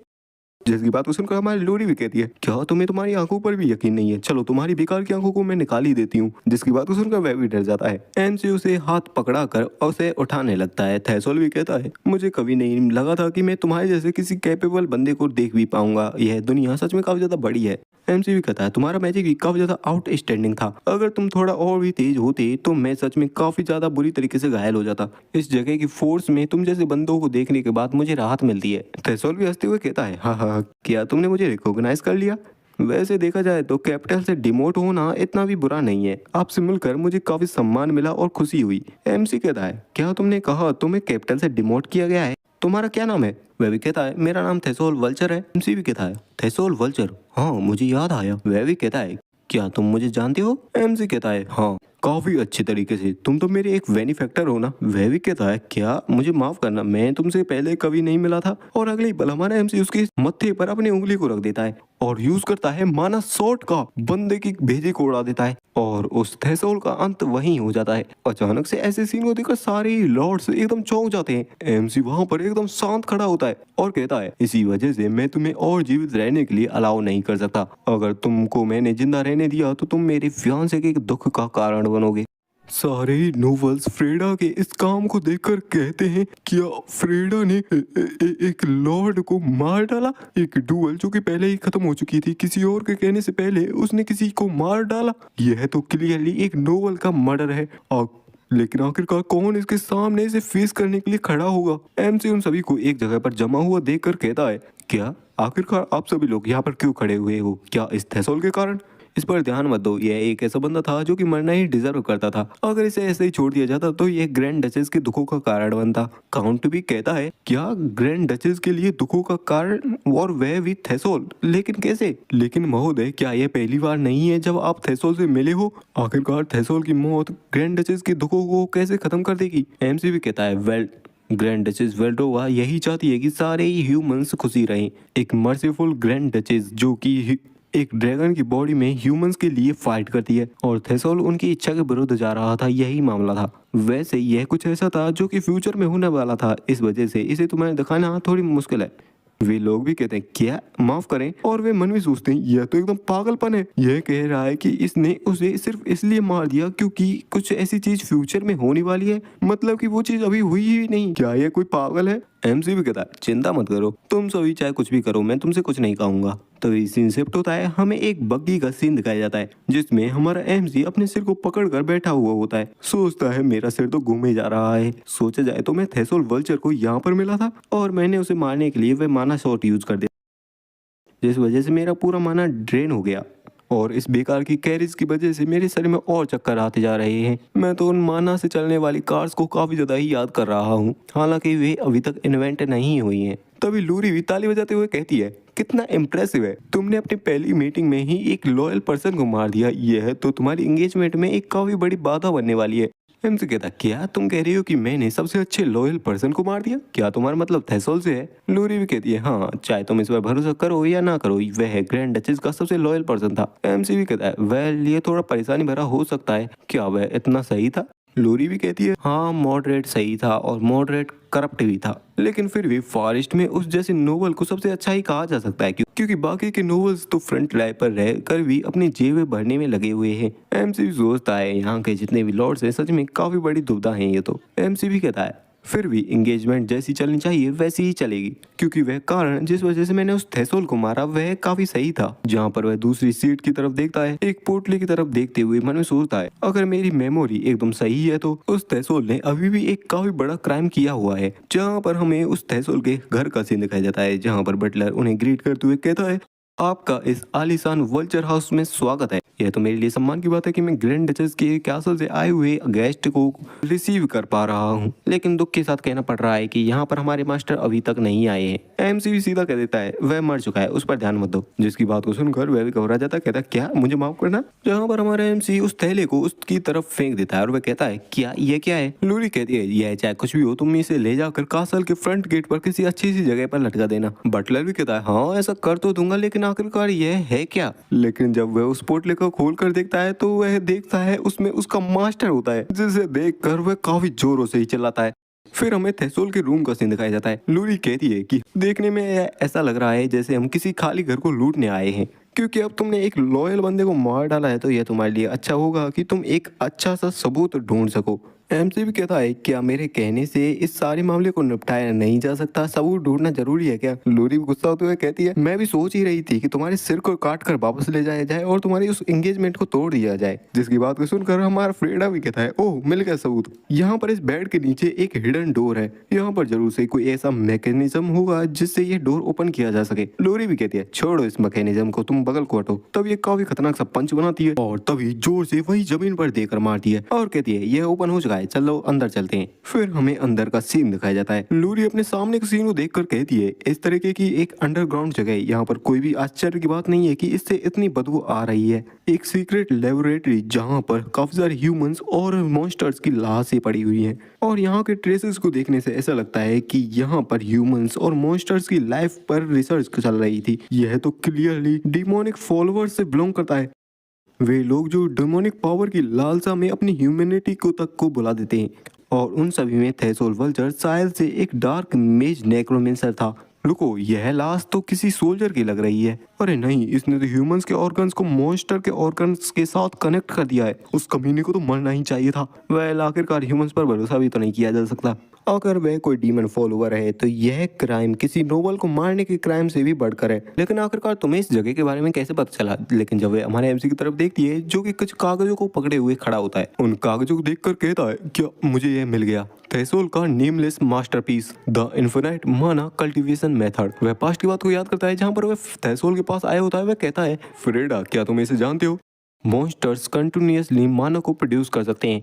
हालांकि यह बेकार का लो क्वालिटी माना होता है जिसका कुछ भी यूज नहीं होता। लेकिन आखिरकार कैसा रहेगा अगर हम मॉन्स्टर्स के माना के प्री प्रोडक्शन को अपने आप से रिक्रिएट कर सकें और कंटिन्यूअसली प्योर माना निकाल सकें। यह तो सच में माना का इन्फिनाइट सोर्स बन जाएगा और अगर यह कंप्लीट हुआ तो यह सर्कल्स की भी लिमिट को सरपास कर देगा। एमसी भी कहता है यह तो तुम्हारी काफी ज्यादा रिमार्केबल अचीवमेंट है। आखिरकार थेसोल तुम इसके साथ क्या करने वाले हो। वह भी कहता है क्यों, यह तो मेरी अनडेड मॉन्स्टर्स की आर्मी है जिसे मैंने क्रिएट किया है। मैं उन सारी नोबल्स को क्रश करके रख दूंगा जिन्होंने मुझे ड्रैगन की टेरिटरी में डिमोट किया। इससे तो मैं ग्रेट मैच के लेवल से भी ऊपर के लेवल पर पहुंचने के लिए एवल हो जाऊंगा। एमसी भी कहता है अच्छा, यह मेरे रिवेंज के लिए भी काफी यूजफुल होगा, थैंक यू। और ऐसा कहकर उसका काम वहीं तमाम कर देता है। सोचता है तो फिर वह फिर से मेरे हाथों से ही मारा गया। तो यही है वह नेमलेस माना कल्टीवेशन मेथड जिसकी वजह से मैं काफी तेजी से ही 8th सर्कल पर पहुंच पाया। अगर मैंने इसे स्टडी किया तो मैं किसी और से भी काफी तेजी से 8th सर्कल पर फिर से पहुंच पाऊंगा। लेकिन तभी लूरी कहती है किसी ऐसी चीज को देखना, लगता है सारे ह्यूमंस एक जैसे होते हैं। रिसर्च पहले ही कंप्लीट हो चुकी है और रिसर्चर मारा भी जा चुका है, तो किसी को पता भी नहीं चलेगा अगर इसे कोई चुरा भी ले तो। यह तो तुम्हारे लिए एक सच में काफी ज्यादा अच्छी अपॉर्चुनिटी है काफी तेजी से स्ट्रॉन्गर बनने की, जैसा कि सारे ह्यूमंस चाहते भी हैं। वह तो इन्हीं बातों को कह रही होती है लेकिन हमारा एमसी मना कर देता है और उन पेपर्स को देते हुए कहता है इस लेबोरेटरी की हर एक चीज को डिस्ट्रॉय कर दो। वह कहती है क्या तुम सीरियस हो, तुम नाम से एक मेज हो फिर भी तुम्हें इस नॉलेज को देखने की एक बार भी लालसा नहीं आ रही। एमसी भी कहता है हाँ, इन पेपर्स में कुछ ऐसी चीजें लिखी हुई हैं जिनसे ये मैजिक फील्ड पूरी तरीके से बदल सकती है, लेकिन आखिरकार इसका क्या ही यूज है। अगर मैं एक पावरफुल मेज बनने के बाद पावर में अंधा होकर अपनी ग्रैंड डचेस को ही गुस्सा दिला दिया, उसे दुख पहुंचाया, वैसी चीज को तो जड़ से ही मिटा देनी सबसे अच्छी चीज है। तो क्या तुम इस सारी चीजों को जला सकती हो? लूरी भी कहती है हाँ, ये मेरे लिए कोई कठिन काम तो नहीं है, और उन्हें अपनी फायर के साथ जलाने लगती है। और ऐसा करते हुए वह पूरी लेबोरेटरी को जला देती है। एमसी मन में सोचता है हर एक स्पेल का शब्द कास्टर के इमोशंस को धारण करता है, और कास्टर का एसेंस उस मैजिक में भी होता है। क्योंकि थेसोल के अंदर एम्पायर के लिए नफरत भरी हुई थी, तो इस मैजिक में भी नफरत भरी हुई है। यह एक ऐसा डार्क मैजिक है जो कि थेसोल की नफरत को कैरी करता है। थेसोल भी एक रेड सर्कल को पोजेस करता था, और उसकी नफरत और घृणा मेरी तरह ही प्रबल थी, और मैं ही था जिसने उसके गुस्से और नफरत को शेयर किया। अगर मैंने उसके मैजिक को कैरी ऑन रखा तो मैं पिछली बार की तरह ही बन जाऊंगा, और मैं अपने इमोशंस से नहीं जीत पाऊंगा। तो मुझे इसे हटाना होगा। मेरा पास्ट सेल्फ जिसे खुद के सर्वाइवल के लिए ही खुद से नफरत करनी पड़ी, यह सच में अच्छे तरीके से जल चुका है। हमारे लूरी भी हमारे एमसी को घूर घूर कर देखते हुए मन में सोचती है यह तो सच में एक अनप्रेडिक्टेबल साइको है, और इससे भी ऊपर एक मास्कोसिस्ट भी, और मैं इस ह्यूमन को अपने मास्टर के साथ रखना बिल्कुल भी पसंद नहीं करती। चलो इस बेकार की जगह को छोड़ते हैं। वैसे भी इस बेकार के ब्लड की दुर्गंध को सूंघना हमारी मास्टर के एंगेजमेंट से पहले काफी ज्यादा ही अशुभ रहेगा। और हमारा एमसी भी मन में सोचता है तो फाइनली टाइम आ चुका है एंगेजमेंट सेरेमनी का। हमारी ग्रैंड डचेस की एंगेजमेंट सेरेमनी का सीन आ चुका है, जहाँ पर हमारा एमसी तैयार होता है। लूरी भी उसे सेरेमनी के लिए ले जा रही होती है। वह कहती है क्या एंगेजमेंट सेरेमनी के लिए तुम्हें जितनी भी शपथ लिखनी थी वे सारी लिख ली हैं? एमसी भी हाँ करता है और कहता है एक ऐसी सेरेमनी रखना जहाँ पर दोनों तरफ से ही लोगों को अपनी अपनी शपथ लिखनी होगी। सच में हमारी ग्रैंड डचेस काफी ज्यादा ही रोमांटिक है। जिस बात को सुनकर लूरी भी कहती है हाँ, यही काफी उदार तरीका है इस चीज को बताने का। और पावर के मुकाबले देखा जाए तो उनकी सेरेमनी एक घोड़े के अस्तबल से भी बुरी जगह पर रखी जा रही है। एमसी भी उसे देखकर सोचता है सच में ऐसा लग रहा है कि ये काफी बड़ी परेशानी में है। चाहे वे हमारी इस एंगेजमेंट से इतनी खुशी ना भी हो, फिर भी वह वेल्ड्रोवा को खुश होता हुआ देखना चाहती है। यह काफी दुर्भाग्यपूर्ण है कि उसे ऐसी परेशानियों को झेलना पड़ रहा है। जहाँ पर हमारा एमसी उसे ही देख रहा होता है। लूरी भी कहती है हे तुम कहाँ देख रही हो? मैं नहीं चाहती कि जिस सेरेमनी के आउटफिट को मैंने इतनी अच्छी तरीके से सजाया है तुम उसे ऐसे ही झुर्रियां डालकर बिगाड़ दो। और ऐसे ही ताने देने लगती है। एमसी भी सोचता है चलो ये तो अच्छा है कि यह अपनी उस भड़ास को मेरे ऊपर निकाल कर थोड़ा शांत हो रही है। तभी एमसी भी कहता है वैसे जब लास्ट बार सभी को बुलाया गया था तब से चीजें एकदम शांत हैं। आखिर ग्रैंड डचेस की टेरिटरी की क्या हालत है? क्योंकि जिन लॉर्ड्स को मैंने देखा है वे फ्रंट लाइन के लिए बिल्कुल भी फिट नहीं बैठते हैं। लूरी भी कहती है हाँ तुमने सही देखा, लॉर्ड्स ने अथॉरिटी मिलने के बाद जो शुरुआती काम किए थे उनको तो देखा जा सकता था, लेकिन अब जब उन पर नजर रखने वाला कोई भी नहीं है तो वे अपनी जेबों को भरने में लगे हुए हैं। वे लोगों पर अपनी मिलिट्री फोर्स के साथ दबाव बनाते हैं। तो ये कहा नहीं जा सकता कब एक काफी बड़ा दंगा भड़क जाए। बेसिकली मांगा राइटर ने इस चैप्टर को हमारे इंडिया की सिचुएशन को देखते हुए लिखा है। एमसी भी कहता है ये तो सच में काफी ज्यादा सीरियस है। अगर डचेस वहां जाकर उनसे एक शब्द भी कहें तो वे तुरंत ही अपने घुटनों पर आ जाएंगे, लाइक आवर मोदी सरकार। लेकिन लूरी भी कहती है तुम जल्दी ही समझ जाओगे। आखिर क्यों वह इन मामलों में इंटरफेयर नहीं करती। जिस बात को सुनकर तो हमारे एमसी को भी कुछ समझ नहीं आता। फिर वे डोर को ओपन करने के बाद सेरेमनी हॉल में आ जाते हैं, जहाँ पर काफी सारी कैंडल से जली हुई होती है। जिस दरवाजे के पीछे वेल्ड्रोवा होती है वह उस दरवाजे को ओपन करने वाली होती है और हमारे एमसी से कहती है लॉर्ड फ्रेडा प्लीज यहाँ पर आप बैठिए और इंतजार कीजिए, क्योंकि सेरेमनी जल्दी ही स्टार्ट होने वाली है। जहाँ पर वह धीरे धीरे करके उन गेट्स को ओपन करने लगती है।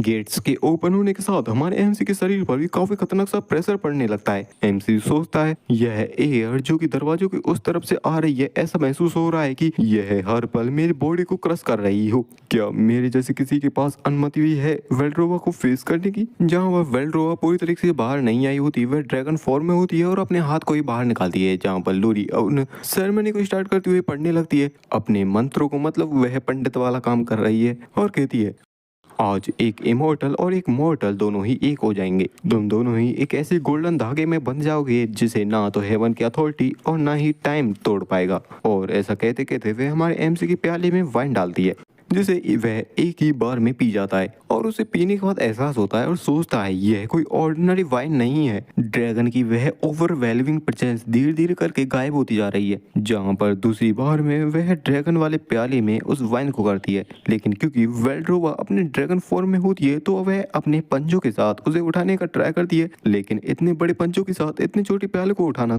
कोई मामूली बात नहीं है। और जैसा होना ही था वह प्याला नीचे गिर कर फैल जाता है। लोरी भी कहती है इस प्रोसेस को दोबारा दोहराना होगा। अब ऐसा करते करते काफी टाइम बीत जाता है, जहाँ पर हमारे एमसी ने भी इस सेरेमनी को बार बार दोहराते हुए उस वाइन के प्याले को कई बार पी लिया होता है और सोचता है आखिरकार ये क्या चल रहा है, मुझे तो पता भी नहीं है आखिरकार मैंने इसे कितनी बार पिया है। ये मेरा पहली बार है और मैंने इतना ज्यादा पी लिया इसे, यह डेंजरस हो सकता है। और अगले ही पल हम देखते हैं कि फिर से ड्रैगन वाला प्याला नीचे गिर जाता है। इस टाइम तक तो लोरी भी काफी ज्यादा गुस्सा हो चुकी होती है।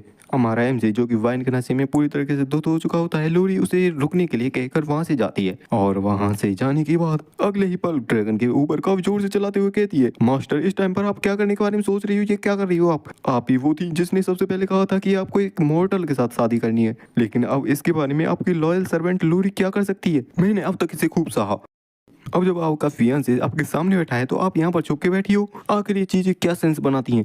प्राउडली होकर बाहर आओ और अपने फियांसे को ग्रीट करो। अगर एक बार फिर से आपने वह वाइन नीचे गिराई तो इसे मैं ऐसे ही नहीं जाने दूंगी। और चिल्लाते हुए वह बाहर निकल आती है। हमारा एमसी तो पहले ही काफी ज्यादा खराब हालत में पहुंच चुका होता है, जहाँ पर लोरी एकदम शांत होती है और कहती है क्या तुमने कुछ सुना। एमसी भी कहता है हाँ कुछ सुना तो था, यह एक काफी अच्छी रोल थी जो कि ड्रैगन ब्रेथ से भी काफी अच्छी थी। लोरी भी कहती है हाँ यह इंश्योर करना काफी ज्यादा नेसेसरी है कि यह सेरेमनी स्मूथली जाए। जैसा कि तुम देख सकते हो मेरे मास्टर के अंदर काफी ज्यादा सोशल एंग्जाइटी है। वह भी चौंक जाता है, कहता क्या सोशल एंग्जाइटी। लोरी भी कहती है हाँ लेडी वेल्ड्रोवा को ह्यूमंस के साथ डील करना इतना आता नहीं है और यही वह वजह है जिस वजह से वह मॉन्स्टर्स को हंट करने के बजाय कभी भी अपनी गुफा को नहीं छोड़ती हैं। एमसी भी पूछता है अगर ऐसा है तो आखिरकार हमारी सेरेमनी पूरी कैसे होगी। तभी वहां से एक हाथ बाहर निकलता है और हम देखते हैं वेल्ड्रोवा को जो कि पूरी आर्मर में ढककर आई होती है और आकर हमारे एमसी के सामने बैठ जाती है। एमसी भी सोचता है क्या वह अपने चेहरे को छुपा रही है, लेकिन कई लोग तो कहते हैं कि जो ड्रैगन ह्यूमन फॉर्म में आते हैं वे काफी ज्यादा ही सुंदर होते हैं। लेकिन अब इसे देखने से ऐसा लग रहा है जैसे यह किसी बैटलफील्ड पर जाने वाली है, जहाँ पर एक बार फिर से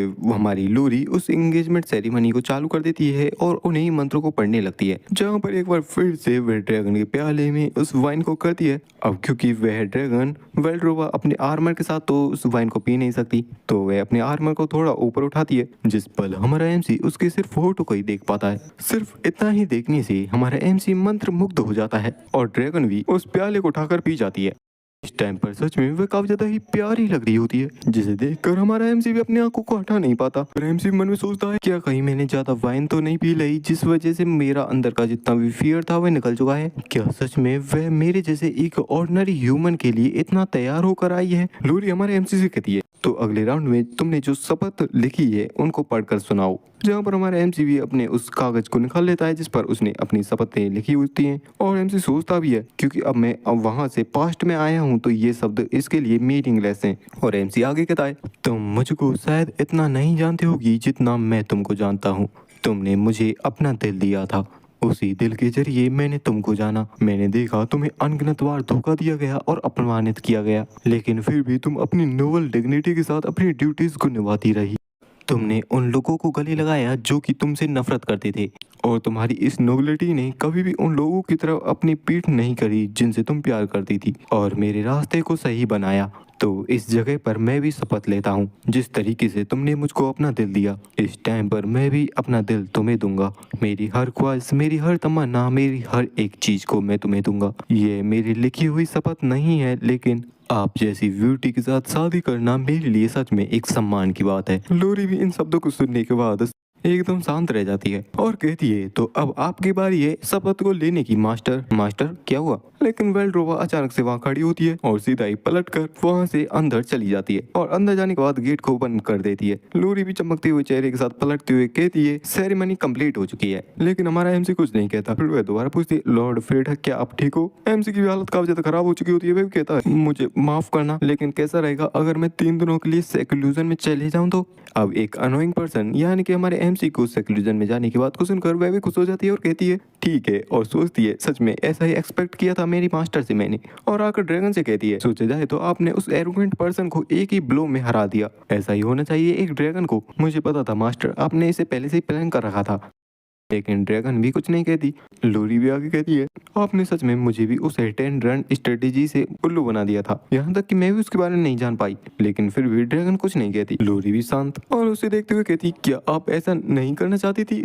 तब ये कागज उसके सामने उड़ता हुआ आता है, जहाँ पर हम सामने देखते हैं ड्रैगन इस टाइम पर सच में काफी ज्यादा ही शर्मा रही होती है। तब जाकर लोरी को पता चलता है कि ड्रैगन तो एंगेजमेंट सेरेमनी को करना चाहती थी, लेकिन सोशल एंजाइटी की बदौलत वह ऐसा नहीं कर पाई। लोरी को लग रहा होता है कि ये सारा जो काम, मतलब कि हमारे एमसी को परेशान करने वाला काम हमारे ड्रैगन ने पहले से ही सोच रखा था। लेकिन उसे क्या पता, ड्रैगन ने तो पहले से ही काफी सारी शपथ लिख रखी थी और वह तो चाहती थी कि पूरी सगाई अच्छे से हो, और ऐसा वह किस लिए नहीं कर पाई उसका वह कारण बताते हुए कहती है, मैं भी चाहती थी अच्छे तरीके से शपथ लेना, एक कॉन्सर्ट की तरह। लोरी भी पूछती है, तो आखिर आपने ऐसा क्यों नहीं किया? ड्रैगन यानी कि वेल्ड्रोवा बताती है, क्योंकि मेरे अंदर कॉन्फिडेंस की कमी है। मेरे पास कॉन्फिडेंस नहीं है उन आंखों में देखकर कॉन्फिडेंस के साथ बोलने का, वे शार्प आईज जो कि मुझे अंदर तक प्रिसाइज कर रही थी, और वह जेंटल वॉइस। जब मैंने ध्यान से उसे देखा तो मेरा माइंड पूरी तरीके से ब्लैंक हो चुका था, और इन बातों को वह काफी बेचारी बनते हुए कह रही होती है। लोरी भी एकदम ब्लैंक रह जाती है। वह भी कहती है, आपकी तरह भी मेरा माइंड भी ब्लैंक हो चुका है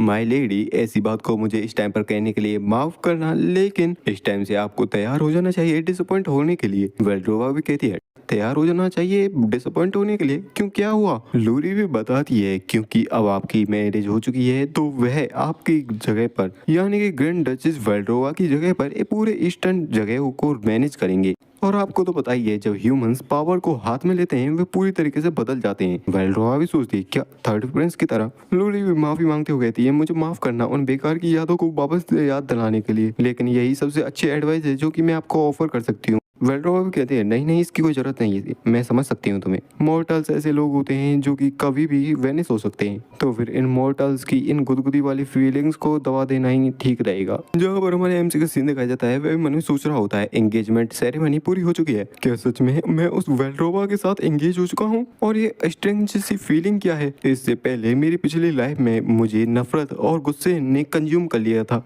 लेकिन इस बार वे फीलिंग्स नहीं आ रही हैं, और ना ही मुझे इन्हें फील करने का कोई टाइम है। लेकिन इस बार जो फीलिंग्स मेरे अंदर आई थी वे थोड़ी डिफरेंट थी, और उस टाइम के बाद से वे फीलिंग्स मेरे माइंड के अंदर से जाने से ही इनकार कर रही हैं।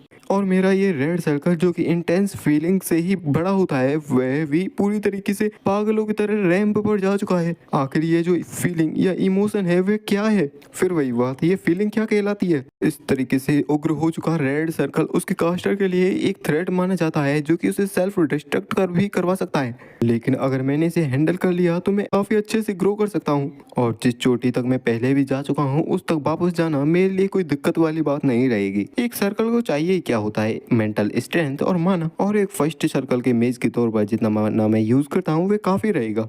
मैं जो कि पहले ग्रेट मेज के सर्कल तक पहुंच चुका था, आखिरकार मेरी मेंटल स्ट्रेंथ भी काफी ही रहेगी। मेरे पास जितना भी यह माना है मैं इसे काफी आसानी से सर्कुलेट कर सकता हूँ बिना भी एक अंश को वेस्ट किए, और मेरे सेकंड सर्कल के ऊपर ओवरलैप कर सकता हूँ। इससे मैं एक और स्टेप नजीक आ जाऊंगा। फिर हमें अगले दिन का सीन दिखाया जाता है, जहाँ पर हमारी लोरी हमारे एमसी को देखने के बाद चौंक जाती है। वह कहती है, क्या तुम सेकंड सर्कल पर पहुंच चुके हो? सच में तुम्हारे ग्रो करने की रेट चौंका देने वाली है। मैं तो सोच रही थी आखिरकार तुम गेट लगा कर क्या रहे हो? क्या सच में रेड सर्कल वाले मेज इसी तरीके से ग्रो करते हैं? एमसी भी मना कर देता है और कहता है, नहीं ऐसा नहीं है, ये लोगों के ऊपर डिपेंड करता है कि वे कितनी तेजी से ग्रो करें। और हमारे एमसी मन में बताता है कि यहाँ पर रेड सर्कल ग्रो करने की कुछ साइड इफेक्ट्स भी हैं, क्योंकि जब तुम्हारा सर्कल ग्रो करता है तो तुम्हारे पास चांस होता है और भी स्ट्रॉन्गर होने का। और सर्कल ग्रो करते टाइम जो सबसे इंटेंस इमोशन फील करता है वह तुम्हारे अंदर ही समा जाता है।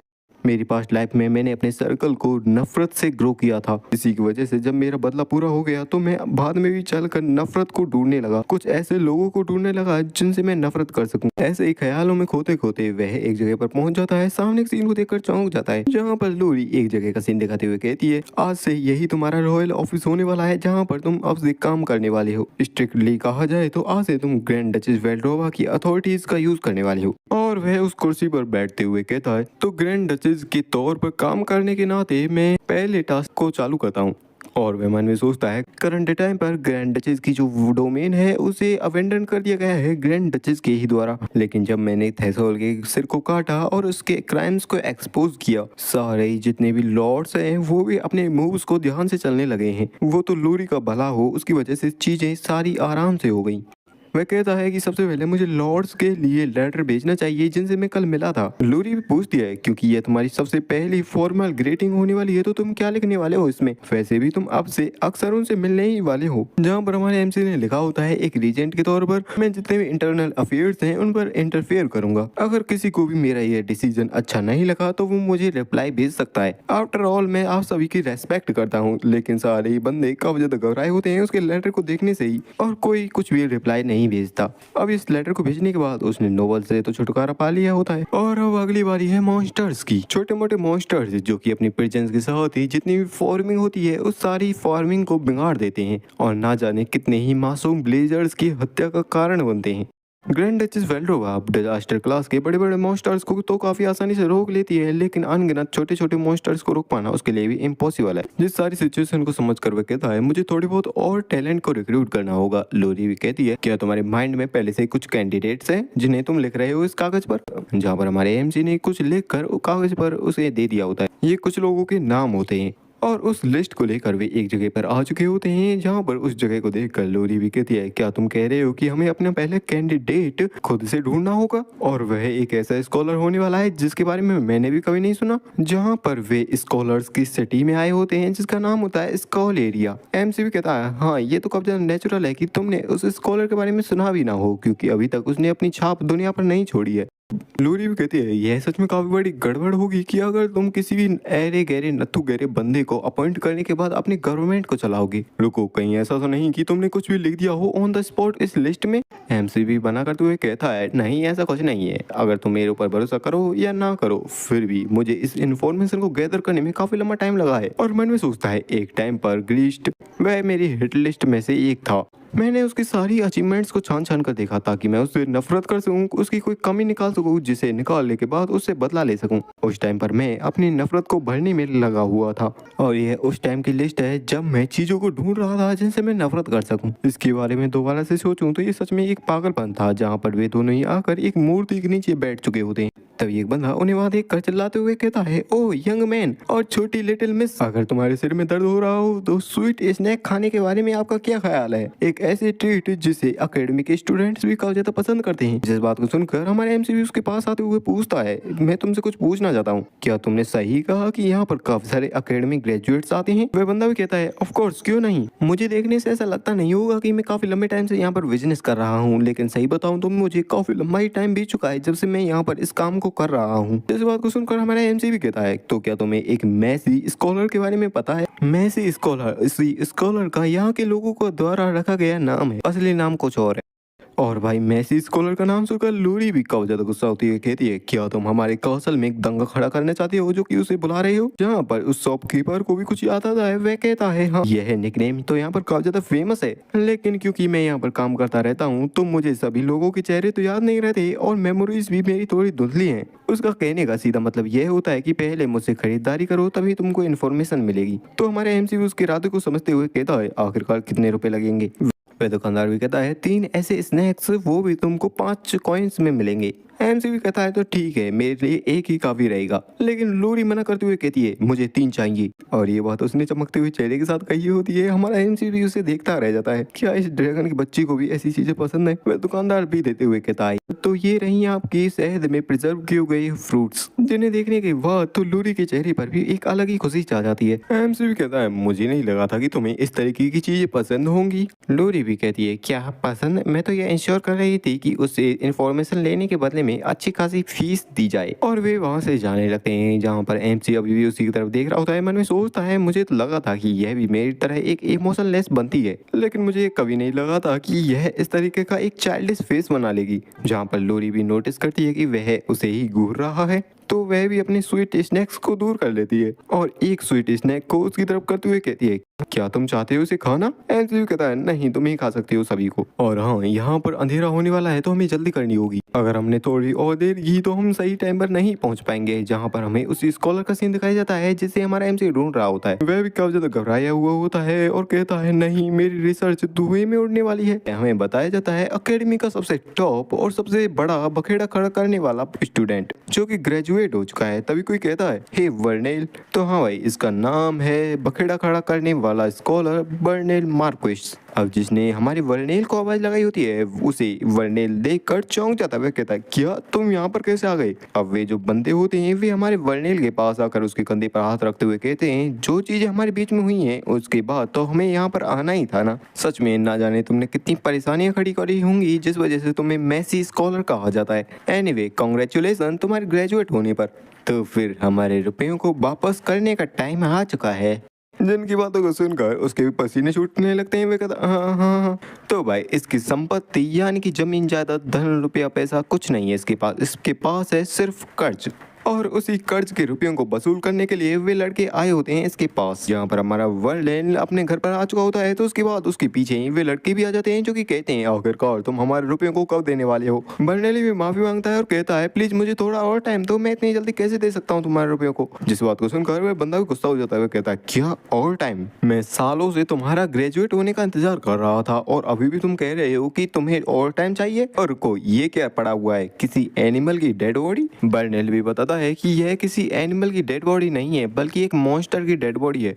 सच बताऊं तो मैं अपनी रिसर्च में कुछ ऐसा ही काम कर रहा हूं जहां पर यूजलेस मॉन्स्टर्स की डेड बॉडी का यूज करते हुए अच्छे और पावर सोर्स वाले माना स्टोन क्रिएट किए जा सकते हैं। वैसे भी ऐसे मटेरियल्स को इकट्ठा करने में काफी सारी परेशानियों का सामना करना पड़ता है और अगर मेरी रिसर्च पूरी हो जाती है और अगर ऐसा हो जाता है जैसा मैं सोच रहा हूँ तो ये कॉन्टिनेंट के लिए काफी बड़ी मदद साबित होगी। जिस बात को सुनकर वह बंदा भी चिल्लाते हुए कहता है सच में तुम फिर से एक्सक्यूज बना रहे हो। मैंने अब तक सिर्फ इसलिए इंतजार किया क्योंकि तुम कह रहे थे कि तुम कोई काफी खतरनाक से रिसर्च कर रहे हो। क्या तुम्हारी यह रिसर्च अभी के अभी रुपये बना सकती है। जिस बात पर वह मना करते हुए कहता है कि नहीं इतना जल्दी कैसे बना सकती है, इसमें भी काफी सारे वेरिएबल्स हैं जिसे पूरा करना है रिसर्च को पूरा करने के लिए। जिस बात को सुनकर वह बंदा भी कहता है सै तुम तो एक ऐसे रिसर्चर हो जिसे असली दुनिया के बारे में कुछ पता ही नहीं। तो अभी के लिए अपनी रिसर्च पर गिव अप कर दो और मैं तुम्हें एक और चांस दूंगा अपना उधार चुकाने का। मैंने सुना है कि वेपन रिसर्च में काफी ज्यादा ही धन दौलत मिलती है तो अपने इस ब्रिलियंट ब्रेन का यूज वहां पर करो जहां पर अच्छे खासे रुपए कमाए जा सके। और वैसे भी तुम अपनी अकेडमी में टॉप क्लास के स्टूडेंट थे। जिस बात को सुनकर तो वर्नेल भी घबराने लगता है। वह कहता है क्या वेपन रिसर्च, मेरे पास अभी भी काफी सारे रिसर्च प्रपोजल्स पड़े हुए हैं तो अभी मुझे उन पर काम करना है, वेपन रिसर्च नहीं कर पाऊंगा। जिस बात को सुनने के साथ वह बंदा अपने नाइफ को उसकी तरफ फेंक कर मारता है और हम देख पाते हैं वह नाइफ उससे हिट नहीं हुआ होता। अगर हिट हो जाता तो अंडों में से चूजा निकलना पक्का था। जिस पर वह बंदा भी कहता है मैं तो अच्छा होने का ट्राई कर रहा था लेकिन क्या तुम्हें लगता है कि तुम ऐसे निकल कर यहाँ से जा सकते हो? क्या तुम्हें सच में लगता है कि तुम्हारे पास टाइम है ऐसे तरीके के नखरे दिखाने का? वह लड़का घबराने लगता है कहता है लेकिन फिर भी मैं वेपन्स नहीं बना सकता, मेरे लिए कोई और प्रोजेक्ट दे दो जिसे मैं कर सकूं। जिस बात को सुनकर वह बंदा भी कहता है लगता है शब्द काफी नहीं रहेंगे, लात घुसू का यूज करना ही पड़ेगा। और वह उसे पीटने लगता है। अगर तुम यह नहीं करना चाहते वह भी नहीं करना चाहते तो फिर यहीं पर पड़े पड़े मरो। हम लोन शार्क्स हैं जो कि अपने एक भी रुपए का लॉस नहीं सहन कर सकते। वह भी मनी मैंने सोच रहा होता है नहीं मेरे सिर पर मत मारना, इस तरीके से तो मैं मारा जाऊंगा। लेकिन तभी वहां पर किसी की एंट्री होती है जो कि कहता है बहुत हुआ। वैसे जब मैं बाहर था तो मैंने यहाँ अंदर से काफी तेज आवाजें सुनी थी और देखने से भी लगता है कि मैंने सही जगह को ढूंढ लिया है। मेरा भी इस पर्सन के साथ एक काम है तो मुझे करने दो। ठग बंदा भी कहता है क्या तुम्हारे अपीयरेंस को देखने से ऐसा लगता है कि तुम किसी टाउन के कोई यंग लॉर्ड हो या फिर यंग मास्टर। क्या इस कमीने ने तुम्हारे भी रुपए उधार लिए हैं? जिस बात को सुनकर हमारा एमसी भी मना कर देता है और वह बंदा भी कहता है तो फिर यहीं रुको, मुझे इससे कुछ काम है जिसे निपटाने के बाद मैं इसे तुमको दे दूंगा, चिंता मत करो ये बोलने की हालत में रहेगा। फिर एमसी भी कहता है अच्छा ऐसा है तो फिर यह तो दिक्कत बड़ा हो सकता है। इससे मुझे जो चीज चाहिए वो इसका मुंह नहीं है बल्कि इसका दिमाग। हाँ मुझे इसके दिमाग की जरूरत है। कैसा रहेगा कि इसके बदले में हम तुम्हारा उधार गा दें? तो इस बात को सुनकर वह बंदा भी कहता है इंटरेस्ट को मिलाते हुए यहाँ पर 72 गोल्ड कॉइन्स होते हैं, क्या तुम इतना अफोर्ड भी कर पाओगे? एमसी भी कहता है ऑफ कोर्स क्यों नहीं। और लोरी भी लाकर एक कॉइन्स से भरा हुआ थैला उसके सामने रख देती है और कहती है हमारे पास पहले से ही काफी सारे रुपए हैं तो चिंता करने की कोई जरूरत नहीं है। और वह बंदा वर्नेल से कहता है सच में तुम तो काफी ज्यादा ही लकी पर्सन हो कि तुम्हारे पास इतने ज्यादा धनी लोग हैं, वो भी तुम्हारे बैकअप सपोर्ट में। तो फिर इस कमीने के उधार को चुकाने के लिए इतने रुपए और वह रुपयों को लेने लगता है। लेकिन तभी लूरी उसके हाथ को पकड़ लेती है जहाँ पर फ्रेडा भी कहता है हमारी डील अभी तक पूरी नहीं हुई है तो आखिरकार तुम्हें क्या लगता है तुम कहाँ पर अपने हाथों को रख रहे हो? जिस बात को सुनकर वह बंदा भी चौंक जाता है। वह कहता है क्या अब तुम अपने शब्दों से मुकरने तो नहीं वाले? जहाँ पर फ्रेडा भी कहता है मैंने पक्के तौर पर कहा था कि मुझे उस पर्सन का सिर चाहिए लेकिन अब तुमने उसे इतना अच्छे से पीट दिया है कि मुझे नहीं लगता कि वह अच्छे से काम भी कर पाएगा। अब अब अगर तुमने मेरी प्रॉपर्टी को इतना बुरी तरीके से पीटा है और उसे हार्म पहुंचाया है तो क्या तुम्हें कॉम्पनसेट नहीं करना चाहिए? वह बंदा भी कहता है क्या तुम एक पर्सन को प्रॉपर्टी कह रहे हो? क्या ये नॉनसेंस नहीं है? तुम क्या कह रहे हो? और आखिर इस छोटी सी लड़की की क्या दिक्कत है? ये इतनी स्ट्रॉन्ग कैसे है? जहाँ पर लूरी भी गुस्से में आकर उसके हाथ को मोड़ देती है, जहाँ पर वह बंदा अपने हाथ को पकड़ते हुए रोने लगता है। हमारा एमसी भी कहता है लूरी तुम्हें ऐसा, लेकिन लूरी भी उसकी बात को काटते हुए कहती है लगता है मेरा यहाँ पर आना एकदम वर्थ इट नहीं है, मुझे इस मामले में दखल देनी ही नहीं चाहिए। लेकिन तब भी वह अपने प्रेशर का यूज करने लगती है, जहाँ पर कोई भी बंदा अपने पाँव पर खड़ा भी नहीं हो पाता और सभी लोग नीचे बैठ जाते हैं। जहाँ पर वह बंदा कहता है क्या मेरी बॉडी एकदम जम चुकी है या है किसी तरीके का कोई मैजिक है या फिर क्या है? अगर ये मैजिक नहीं है तो आखिरकार ये इतना खतरनाक प्रेशर किसका है? जहाँ पर फ्रेडा कहता है मैं तुमको दो चॉइस दूंगा, या तो बर्नेल को उस स्टेट में पहुंचाने के लिए कंपनसेशन दो, या फिर जितनी पिटाई तुमने बर्नेल की है उतनी ही पिटाई तुम लोगों को भी खानी पड़ेगी। जैसा कि मैं जानता हूँ तुम लोन शार्क्स हो जो कि अपने रुपए को नहीं छोड़ते, तो इसका मतलब कि तुम्हें पिटने की जरूरत है और तुम उस बाद वाले ऑप्शन को ही चुनोगे बिना किसी हेजिटेशन के।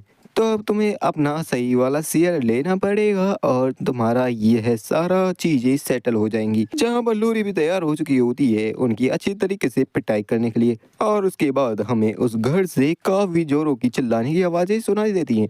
जहाँ पर लूरी ने उन सभी की काफी अच्छे से पिटाई कर दी होती है, उसे भी काफी मजा आया होता है उन्हें पीटने में। जहाँ पर वह बंदा भी कहता है सच में आपका काफी ज्यादा शुक्रिया मुझे बचाने के लिए, मुझे नहीं पता आखिरकार मैं आपका उधार कैसे चुकाऊंगा। मेरा नाम बर्नेल मार्कुस है जिसे काफी सारे लोग मैसी स्कॉलर के नाम से जानते हैं, और आपका नाम? जहाँ पर एमसी भी अपना नाम बताता है और कहता है मेरा नाम है फ्रेडा वेल्ड्रोवा। अब वही फ्रेडा के पीछे वेल्ड्रोवा नाम सुनकर वह भी चौंक जाता है और कहता क्या वेल्ड्रोवा? प्लीज मुझे माफ करना वेल्ड्रोवा, यानी कि हमारी ग्रैंड डचेस के इस जीवन साथी को रिकॉग्नाइज ना करने के लिए। जहाँ पर फ्रेडा भी कहता है नहीं ये तो नेचुरल है, इसमें इतनी चिंता करने की कोई बात नहीं है, मैं यहाँ पर तुम्हारी रिसर्च को देखने के बाद आया हूँ। बर्नेल भी कहता है क्या आप मेरी रिसर्च में इंटरेस्टेड हो? जहाँ पर फ्रेडा बताता है हाँ तुम्हारी वही रिसर्च जिसमें तुम यूजलेस मॉन्स्टर्स की डेड बॉडी का यूज करते हुए माना स्टोन बना देते हो, और फार ईस्ट इसी तरीके के मॉन्स्टर्स से भरा हुआ है। अगर तुम हमारी कासल में आते हो तो मैं तुम्हारी रिसर्च को बिना किसी कंडीशन के साथ सपोर्ट करूंगा। जिस बात को सुनकर तो हमारा बर्नेल भी काफी ज्यादा खुश हो जाता है और काफी एक्साइटेड होने लगता है। हमारा एमसी भी बताता है और इतना ही नहीं हम तो उनको फंड्स भी देंगे, फैकल्टी देंगे, और जितनी भी चीजों की तुम्हें जरूरत पड़ेगी सारी चीजें तुम्हें दी जाएंगी। जिस बात को सुनकर लूरी भी धीरे से कहती है क्या ये सारी चीजें ठीक रहेंगी? हमारा एमसीयू उसकी बात को इग्नोर करते हुए उस बर्नेल से कहता है इस बदले में तुम्हें रिसर्च के रिजल्ट से कुछ अच्छे वेपन बनाने होंगे। जिस बात को सुनकर बर्नेल भी चौंक जाता है और कहता है क्या आपने कहा वेपन्स? फिर मैं इसे एक्सेप्ट नहीं कर सकता। वेपन्स ऐसी चीजें होती हैं जो कि लोगों को खत्म करती हैं और शांति को डिस्ट्रॉय कर देती हैं। मैं इस पूरी जगह को एकदम शांतिपूर्ण रखना चाहता हूँ। यहाँ पर फ्रेडा भी कहता है मुझे पता है कि तुम शांति को काफी ज्यादा ही पसंद करते हो, लेकिन वे मॉन्स्टर्स जिन्हें तुम रिसर्च के लिए यूज करते हो, क्या तुम्हें कुछ आइडिया भी है आखिरकार उस एक मॉन्स्टर को मारने में कितने सारे लोग मर जाते हैं फॉरेस्ट में? और क्या तुम्हें पता है हर 3 दिनों में ग्रैंड डचेस फ्रंट लाइन पर जाती है उन मॉन्स्टर्स को रोकने के लिए और उन्हें खत्म करने के लिए, और वे ऐसे मॉन्स्टर्स होते हैं जो कि एक इंस्टेंट में पूरी सिटी को खत्म कर सकते हैं। और हर बार ग्रैंड डचेस वहाँ फ्रंट लाइन पर जाकर अपनी जान को रिस्क में डालती हैं, उन मॉन्स्टर्स से लड़ती हैं। और जो लोग इस फैक्ट के बारे में नहीं जानते वे इन सैक्रिफाइस के ऊपर बिना कुछ जाने ही शांति से खड़े रहते हैं और शांति में जीते हैं। इसमें कोई गलत बात तो नहीं है। इसी वजह से मुझे कोई ऐसा पर्सन चाहिए जो कि ऐसे वेपन्स बना सके जो कि ऐसे खतरनाक मॉन्स्टर्स का खात्मा कर पाएं, और इसी चीज से हम उनके उस बर्डन को थोड़ा हल्का कर पाएंगे। और इसी तरीके से तुम जिसे हर कोई मॉक करता रहता है एक चीफ रिसर्चर के रूप में कासल में अपॉइंट किया जा सकता है। और उस लेटर को देखते हुए वह सोचता भी है क्या एक अपॉइंटमेंट लेटर, लेकिन वह अभी भी घबरा रहा होता है। वह कहता है क्या मेरे लिए उन वेपन्स को बनाना फिर भी काफी ज्यादा। और बताया जाता है वर्नेल मार्कुस द मैसी एक ऐसा स्कॉलर है जो एक दिन एक मैजिक टेक नाम की अलग ही एरा में इस दुनिया को ले जाएगा और फ्यूचर में इसे जाना जाएगा एक ऐसे पर्सन के तौर पर जो कि शांति को प्रोटेक्ट करने के लिए वॉर का रिस्क लेने के लिए भी तैयार हो जाएगा। जहाँ पर हमारा एमसी लूरे के साथ बैठकर बग्गी में कहीं पर जा रहा होता है और कहता है तो बर्नेल किसी भी डिसीजन पर नहीं पहुंच पाया कि उसे हमारा साथ देना है या फिर नहीं। लूरी भी कहती है लेकिन क्या यह सही रहेगा उसे हम ऐसे ही छोड़कर आ गए? क्या वह सच में हमारे पीछे आएगा है या फिर वैसे ही रह जाएगा। एमसीयू कहता है अरे कोई चिंता करने की बात नहीं है, वैसे भी जैसे ही वह अपने विचारों को सॉर्ट आउट कर लेगा वैसे ही वह हमारे पीछे जरूर आएगा। और हम लूरी के पास देख पाते हैं उन्हीं कैंडी के काफी सारे जार्स को जिनमें वही काफी सारी कैंडीज लगी हुई होती हैं, जिन्हें देखकर एमसी भी कहता है वैसे क्या तुम्हें ह्यूमंस के स्नैक्स इतने ज्यादा पसंद आते हैं? लूरी भी कहती है वैसे ये बड़ी मुश्किल से ही मेरी भूख को शांत कर पाते हैं, फिर भी हमें काफी लंबा रास्ता तय करना है जिस वजह से मैं इन्हें ले आई। तो फिर बताओ आखिरकार अगला पर्सन कौन होने वाला है? एमसी भी बताता है यह मेंबर रेड आइज की रेस से है। बताया जाता है रेड आइज की रेस के बारे में, एक ऐसी रेस जिसके बंदे काफी आसानी से मैजिक सर्कल्स को ब्रेक कर सकते हैं। उन्हें मेजेस का अभिशाप भी कहा जाता था और उनको तब तक सताया गया जब तक कि वे पूरी तरीके से एक्सटेंट नहीं हो गए। जिस बात को सुनकर लूरी भी कहती है सोचा जाए तो एक ऐसी ब्लड लाइन जिसके बारे में यह माना जाता था कि वह पूरी तरीके से एक्सटेंट हो चुकी है, वे जरूर से ही एक वैल्यूएबल एसेट साबित होंगे हमारे लिए, लेकिन आखिरकार आप उन्हें कैसे ढूंढोगे? एमसी भी कहता है वैसे क्या तुम्हारे पास अभी भी एक्स्ट्रा ट्रेवल फंड्स हैं? लूरी भी कहती है हाँ इतने तो हैं कि एक पूरी कैरेज भरी जा सके। एमसी भी कहता है तो ठीक है, इतना हालिम में रुकने के लिए काफी रहेंगे। हालिम का नाम सुनकर हमारी लूरी भी चौंक जाती है, वह कहती है क्या हालिम? तुम्हारा उससे तो मतलब नहीं? हालिम वह तो करप्शन और एंटरटेनमेंट की सिटी है। एमसी भी बताता है हाँ हम जिस पर्सन को ढूंढ रहे हैं वह एक जुआरी है। फिर हमें कुछ टाइम बाद हालिम के कसीनो का सीन दिखाया जाता है जहाँ पर एक बंदा होता है जिसके चारों बगल कुछ लड़कियां होती है और वह बंदा गैम्बलिंग कर रहा होता है, लेकिन तभी वे लोग किसी चीज को देखकर चौंक जाते हैं क्योंकि हम देख पाते हैं हमारी लूरी एक पूरी कैरेज भर कर काफी सारी चिप्स लेकर आ रही होती है गैम्बलिंग के लिए। लोग भी इन्हें देखकर कहते हैं क्या ये लोग पागल हो चुके हैं, आखिर इनके पास इतना रुपए कहां से आए? क्या इन्होंने कहीं अपनी पूरी जिंदगी भर की कमाई तो नहीं लगा दी इसमें? नहीं, ये तो किसी टेरिटरी के बजट जितना है। तभी उसी पर्सन की नजर हमारे एमसी की तरफ भी जाती है। एमसी भी उसी के सामने आकर रुकता है। तभी लूरी भी शांति से कहती है लॉर्ड फ्रेड आप जिस बारे में कह रहे थे यह पर्सन तो उस तरीके का नहीं लग रहा, इसकी आंखें भी लाल नहीं है। एमसी बताता है नहीं यही है वो। जहाँ पर वह बंदा हमारे एमसी को देखते हुए कहता है वेल क्या आप यहाँ पर जेड सोलो ढूंढने आए हैं? नहीं चैलेंजर, मैं आपका स्वागत करता हूँ। और मन में सोचता है तो आज का टारगेट मिल गया। जहाँ पर वे पोकर खेलने लगते हैं और वह बंदा भी जानबूझकर हारते हुए कहता है ओह कितना क्लोज था, यह राउंड भी फ्रेडा ने जीत लिया।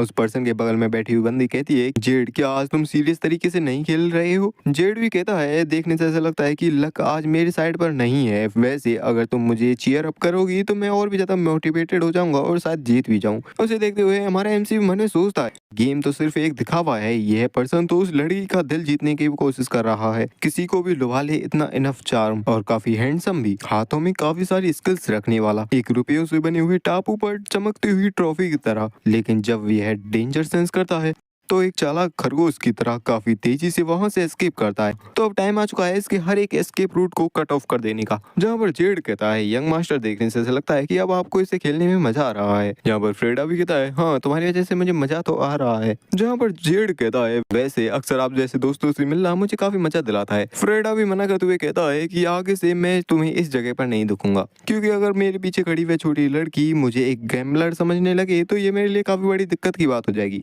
जहाँ पर जेड भी कहता है यही हर कोई कहता है, मैं समझता हूँ एक लड़की को इम्प्रेस करना, मैं समझता हूँ इस बारे में, लेकिन आखिरकार फिर तुम यहाँ पर आए ही क्यों हो? जिस पर एमसी कहता है मैं एमेलिया के लिए यहाँ पर आया हूँ और मैं उसे ढूंढ भी रहा हूँ। जिस बात को सुनकर हमारा जेड भी चौंक जाता है और गुस्सा होते हुए कहता है तो मुझसे ये मत कहना तुम। लेकिन तभी हमारा एमसी कहता है मैं अपने सारे रुपयों को एक ही बार में दांव पर लगाता हूँ। अब इतने सारे रुपयों को एक बार में दांव पर लगता हुआ देखकर सारे ही कसीनो में एक अलग सा ही माहौल छा जाता है। सारे लोग कहते हैं क्या सच में एक बार में इतने सारे रुपए? इसने सारे ही रुपए जेड के खिलाफ में एक बार में लगा दिए। सच में देखने से ऐसा लगता है कि यह बंदा यहाँ पर हंगामा खड़ा करने के इरादे से आया है।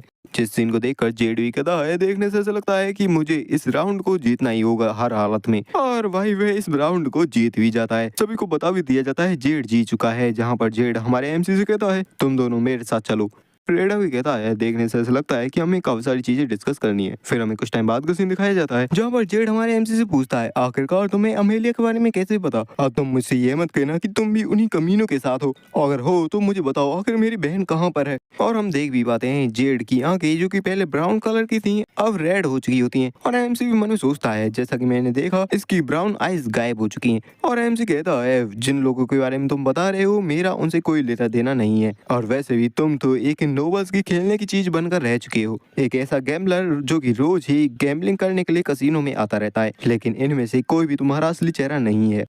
इसके अलग तुम्हारे पास कुछ ऐसी स्किल्स हैं जिसके जरिए तुम इस पूरे ही कसिनो को पूरी तरीके से बैंकरप्ट कर सकते हो। वह कारण जिस वजह से तुम इस बेकार की चीप रूटीन में फंसे हुए हो और नोबल्स से चिपके रहते हो और उनसे नजदीकियां बनाने की ट्राई करते हो। यह इसलिए है क्योंकि तुम ऐसे कनेक्शन से ढूंढ रहे हो जिससे तुम अपनी बहन को खोज सको। और बताया जाता है ये दोनों बहन भाई भी उसी सफरिंग से गुजरे क्योंकि इन दोनों के पास भी थी लाल आंखें और मेसेज ने ट्राई किया उन लाल आंखों वाले लोगों को वाइप आउट करने का, लेकिन वे लोग जो कि रेड आइज वाले पर्सन्स को यूज करना चाहते थे वे इस सब के अगेंस्ट में थे। और इस सब के बीच में जेड ने अपनी बहन को खो दिया। इसके बाद उसने अपनी आइडेंटिटी को छुपा लिया और हाई सोसाइटी के कनेक्शंस का यूज करते हुए अपनी बहन का पता लगाने की कोशिश की। लेकिन नोबल्स जो कि अपीयरेंस और स्टेटस को वैल्यू करते हैं, जेड सिर्फ उनके एक मनोरंजन का साधन बनकर रह गया। एमसी भी कहता है इससे कोई फर्क नहीं पड़ता, अगर तुम कितने भी रुपए क्यों ना इकट्ठे कर लो फिर भी तुम उनके आसपास भी नहीं पहुंच पाओगे। जिसकी बात को सुनकर वह भी परेशान हो जाता है और कहता है तो तुम्हें क्या लगता है मुझे क्या करना चाहिए? मैंने अभी तक मेरी बहन को भी नहीं ढूंढा है और अगर तुमने मुझे पकड़ लिया तो चीजें और भी ज्यादा बिगड़ जाएंगी। फ्रेडा भी कहता है यहाँ पर एक रास्ता है, मेरा नाम है फ्रेडा वेल्ड्रोवा।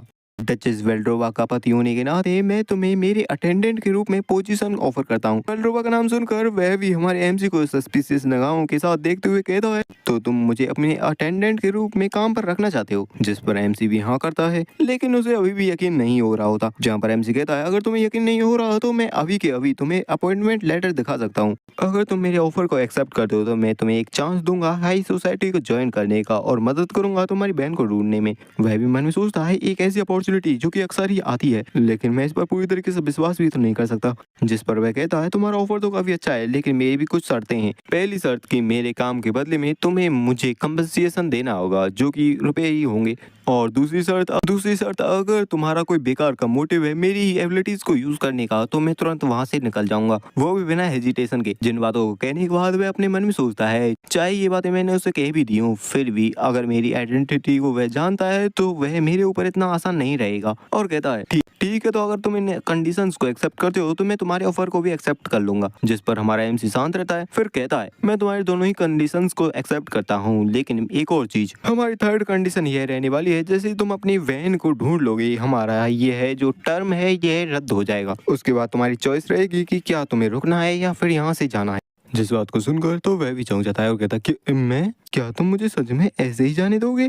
वो भी मुझे बेचोगे भी नहीं या फिर मुझे स्लेव भी नहीं बनाओगे? एमसी कहता है मेरा कोई भी इंटरेस्ट नहीं है लोगों को बेचने या खरीदने में। एक बार जब हमारा कॉन्ट्रैक्ट खत्म हो जाएगा तो तुम स्वतंत्र होगे जाने के लिए या फिर रुकने के लिए। जिस बात को सुनकर वह बंदा भी कहता क्या तुम कोई मेज हो भी या फिर नहीं? एक लाल आंखों की रेस का एक बंदा तुम्हारे सामने खड़ा हुआ है और फिर भी क्या तुम्हें डर नहीं लग रहा? मैं तो तुम्हारा नेचुरल एनिमी हूँ। जिस बात को सुनकर हमारा फ्रेडा भी कहता है कितना हास्यपद है।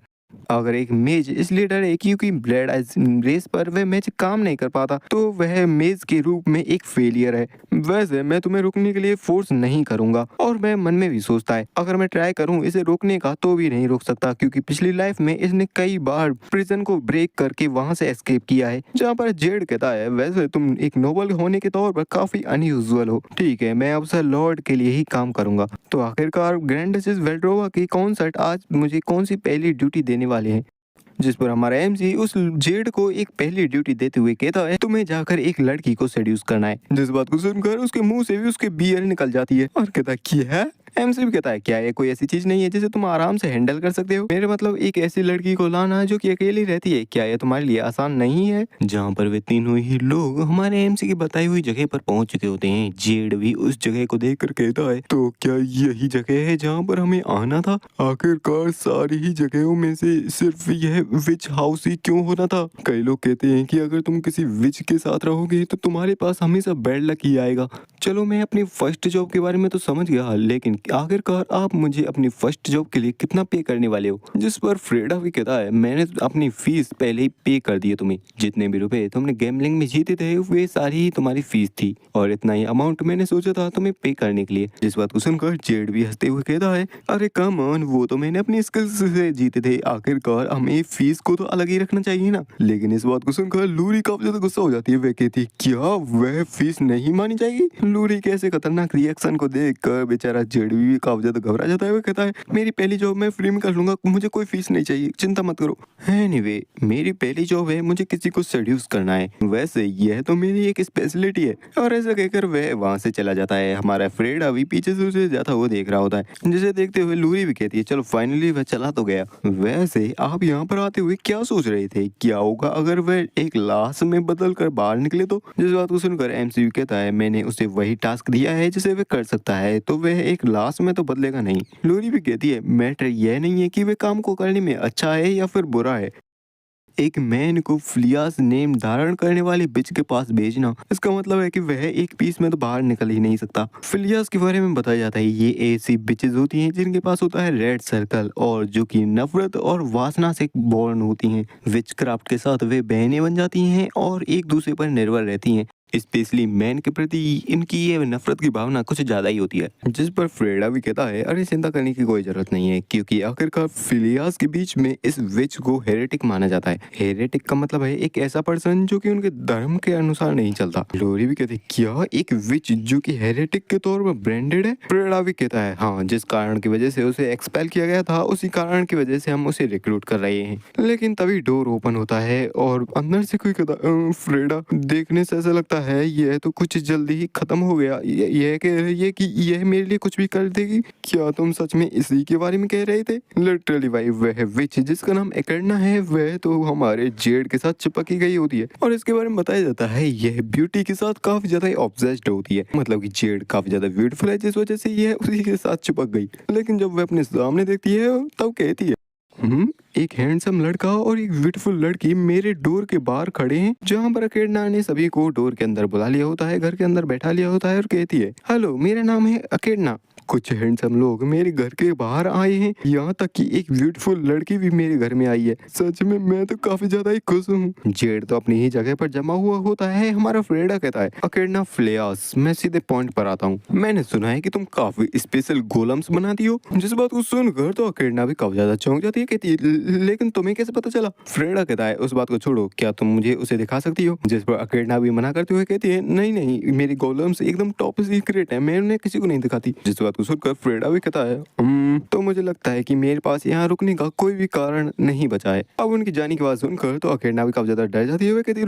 रुको, और मन में सोचती है काफी लंबे टाइम बाद इतने ब्यूटीफुल लोग यहाँ पर मुझसे मिलने आए हैं और मैं इन्हें ऐसे ही नहीं दे सकती। फिर वह मान जाती है और कहती है ठीक है मैं दिखाती हूँ। वहीं पर एक अलमारी भी रखी हुई होती है। जब वह अलमारी ओपन होती है तो उसके अंदर से निकलता है उसका एक ब्यूटीफुल सा रोबोट, जिसे देख कर तो वे लोग भी एकदम चौंक जाते हैं, कहते हैं क्या ये क्या है? वैसे देखने से ऐसा लग रहा है कि रोबोट चाइना का हो और ऊपर की कलाकारी गलगोटी या यूनिवर्सिटी की, लेकिन बता दूं ये होममेड रोबोट है जो कि एकेडना ने ही बनाया है। जिसे देखकर जेड भी कहता है वैसे एक गोलम के तौर पर तुमने इसके चेहरे में कुछ ज्यादा ही एफर्ट्स नहीं लगा दिए इसमें। जिसकी बात को सुनकर एकेडना भी कहती है वैसे ये अभी पूरा नहीं हुआ है, मैं तो खुद से ही खुद के लिए एक अल्टीमेट ब्यूटी क्रिएट कर रही हूँ। और अब अगर तुम इसे देखो, जहाँ पर वह रोबोट उसके पास बढ़ने लगता है और सीधा आकर अकेडना के सामने खड़ा हो जाता है। कलर से पेंट की गई उन प्यारी प्यारी आंखों के साथ वह अकेडना को देखने लगता है और बेचारे अकेडना भी सीड्यूस होने लगती है, मतलब कि इसी का रोबोट इसे ही सीड्यूस कर रहा है। जैसे ऐसा करता हुआ देखकर सारे लोग एकदम शांत रह जाते हैं। लूरी पूछती है ये आखिरकार क्या किया इसने? जिस पर अकेडना कहती है वेल ये तो मेरे मूड को चेक कर रहा था, क्योंकि ये गोलम खुद से आकर मेरी कंडीशंस को अच्छी तरीके से चेक कर सकता है और जो चाय मेरे मूड को सूट करे वो उसी तरीके की यह चाय बनाता है। जिस बात को सुनकर लोरी भी कहती है ये तो इम्पॉसिबल है, आखिरकार एक गोलम इतनी खतरनाक लर्निंग एबिलिटी कैसे पोजेस कर सकता है? और लोरी मन में भी सोचती है एक ऐसा गोलम जो कि अपने मास्टर के माइंड को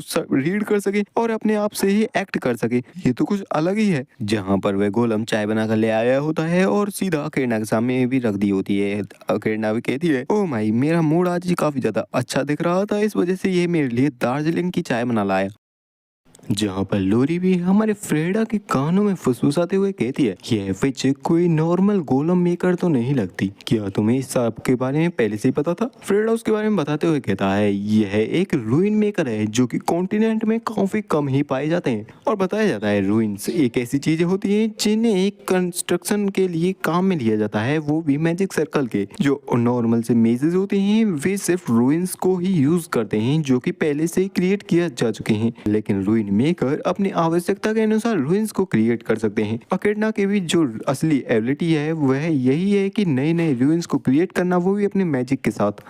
जिसके बारे में पता चलने के बाद हमारी लोरी भी पूछती है तो फिर आखिरकार तुम्हें गोलम्स को बनाने क्यों लगी, जिस पर एकेडना भी कहती है वेल मैंने अपने मैजिक सर्कल को हैंडसम मैन के प्रति अपनी डिजायर को लेकर अवेक किया है। मुझे एक सुंदर सा बॉयफ्रेंड चाहिए, लेकिन कुछ कारणों की वजह से मैं डेट नहीं कर सकती। जिस बात को सुनकर तो लोरी भी शौक रह जाती है, कहती क्या। यहाँ पर अकेडना आगे बताती है मेरी बहनें तो लोगों को जीवित रखते हुए अलग अलग जीवों में क्रिएट कर देती हैं, बना देती हैं, उन्हें मॉडिफाई कर देती हैं, या फिर उन लोगों के दिमाग को तोड़ते हुए उन्हें खत्म करते हुए एक पपेट बना देती हैं। लेकिन इस तरीके की चीजें मुझे थोड़े अनकंफर्टेबल कर देती हैं, तो इस वजह से अलग होकर मैं अपने रूइंस का इस तरीके से यूज करती हूँ। जहाँ पर फ्रेडा भी चौंका हुआ होता है, वह कहता है क्या जब मैं एक ग्रेट मेज था तो भी मैं रूइंस नहीं क्रिएट कर पाता था। इसने अपनी पावर को सिर्फ इसलिए अवेक कर लिया ताकि वह बॉयफ्रेंड की डिजायर की वजह से। क्या, लेकिन चलो इसकी वजह से मुझे एक पॉसिबिलिटी तो दिखती है। यहाँ पर फ्रेडा कहता है तो ठीक है, मुझे ऐसा लगता है कि हमारा काम यहीं पर खत्म होता है।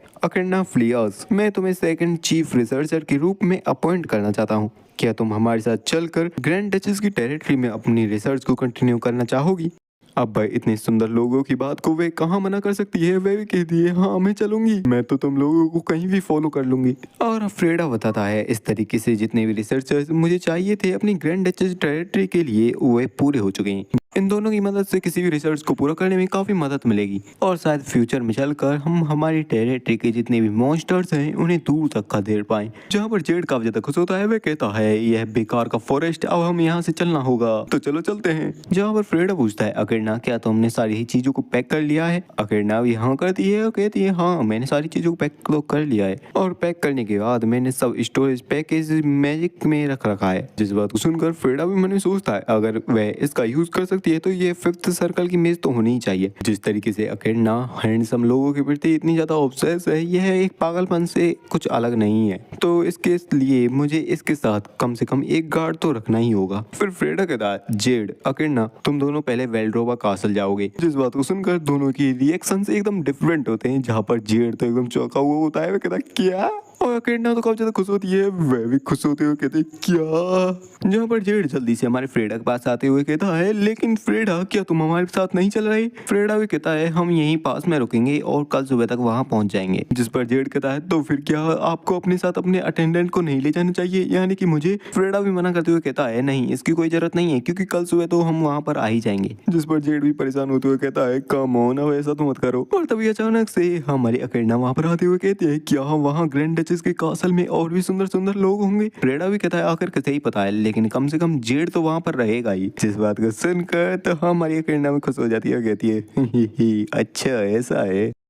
और बेचारा जेड तो मन ही मन सोच रहा होता है प्लीज कम से कम मुझे तो आने दो। फिर हमें अगले दिन एक ब्लेज का सीन दिखाया जाता है, जहाँ पर हमारे एमसी ने जिन जिन लोगों की लिस्ट बनाई होती है उनमें से ज्यादातर लोगों से मिल लिया होता है, और लास्ट वाला बंदा रहता है जिसका नाम होता है हिलियस पोविडास। लिस्ट के इस नाम को देखकर हमारी लूरी भी कहती है ये नाम इसे तो मैं जानती हूँ, इसे वाटर का सेज कहा जाता है, हिलियस पोविडास। यह अपने ज्ञान और अपनी अंतर्दृष्टि के जरिए किसी भी चीज के एसेंस को तक देख सकता है। यह काफी ज्यादा फेमस है आर्केन एम्पायर द्वारा दी गई पोस्ट को खारिज करने के लिए, मतलब कि एम्पायर की तरफ से दी गई हाई रैंकिंग पोस्ट को इसने लेने से मना कर दिया, और इसे एक ऐसे मेज के तौर पर जाना जाता है जो कि हमेशा अपनी तपस्या के लिए ही समर्पित रहता है। तो इसके ऊपर रुपए और पावर तो कभी भी वर्क करने वाले नहीं है, क्योंकि ऐसी चीजें इसे नहीं लुभा सकती। तो इसे अपने साथ मिलाने के लिए तुम क्या करने वाले हो? जहाँ पर फ्रेडा कहता है वेल मेरा इंटरेस्ट इसमें नहीं है, क्योंकि जिसकी मुझे तलाश है वह इस सेज से थोड़ा बहुत कनेक्टेड है और उस पर्सन का कोई भी नाम नहीं है। हाँ तो भाई जिससे मिलने वाला है वह शायद यही लड़की होने वाली है।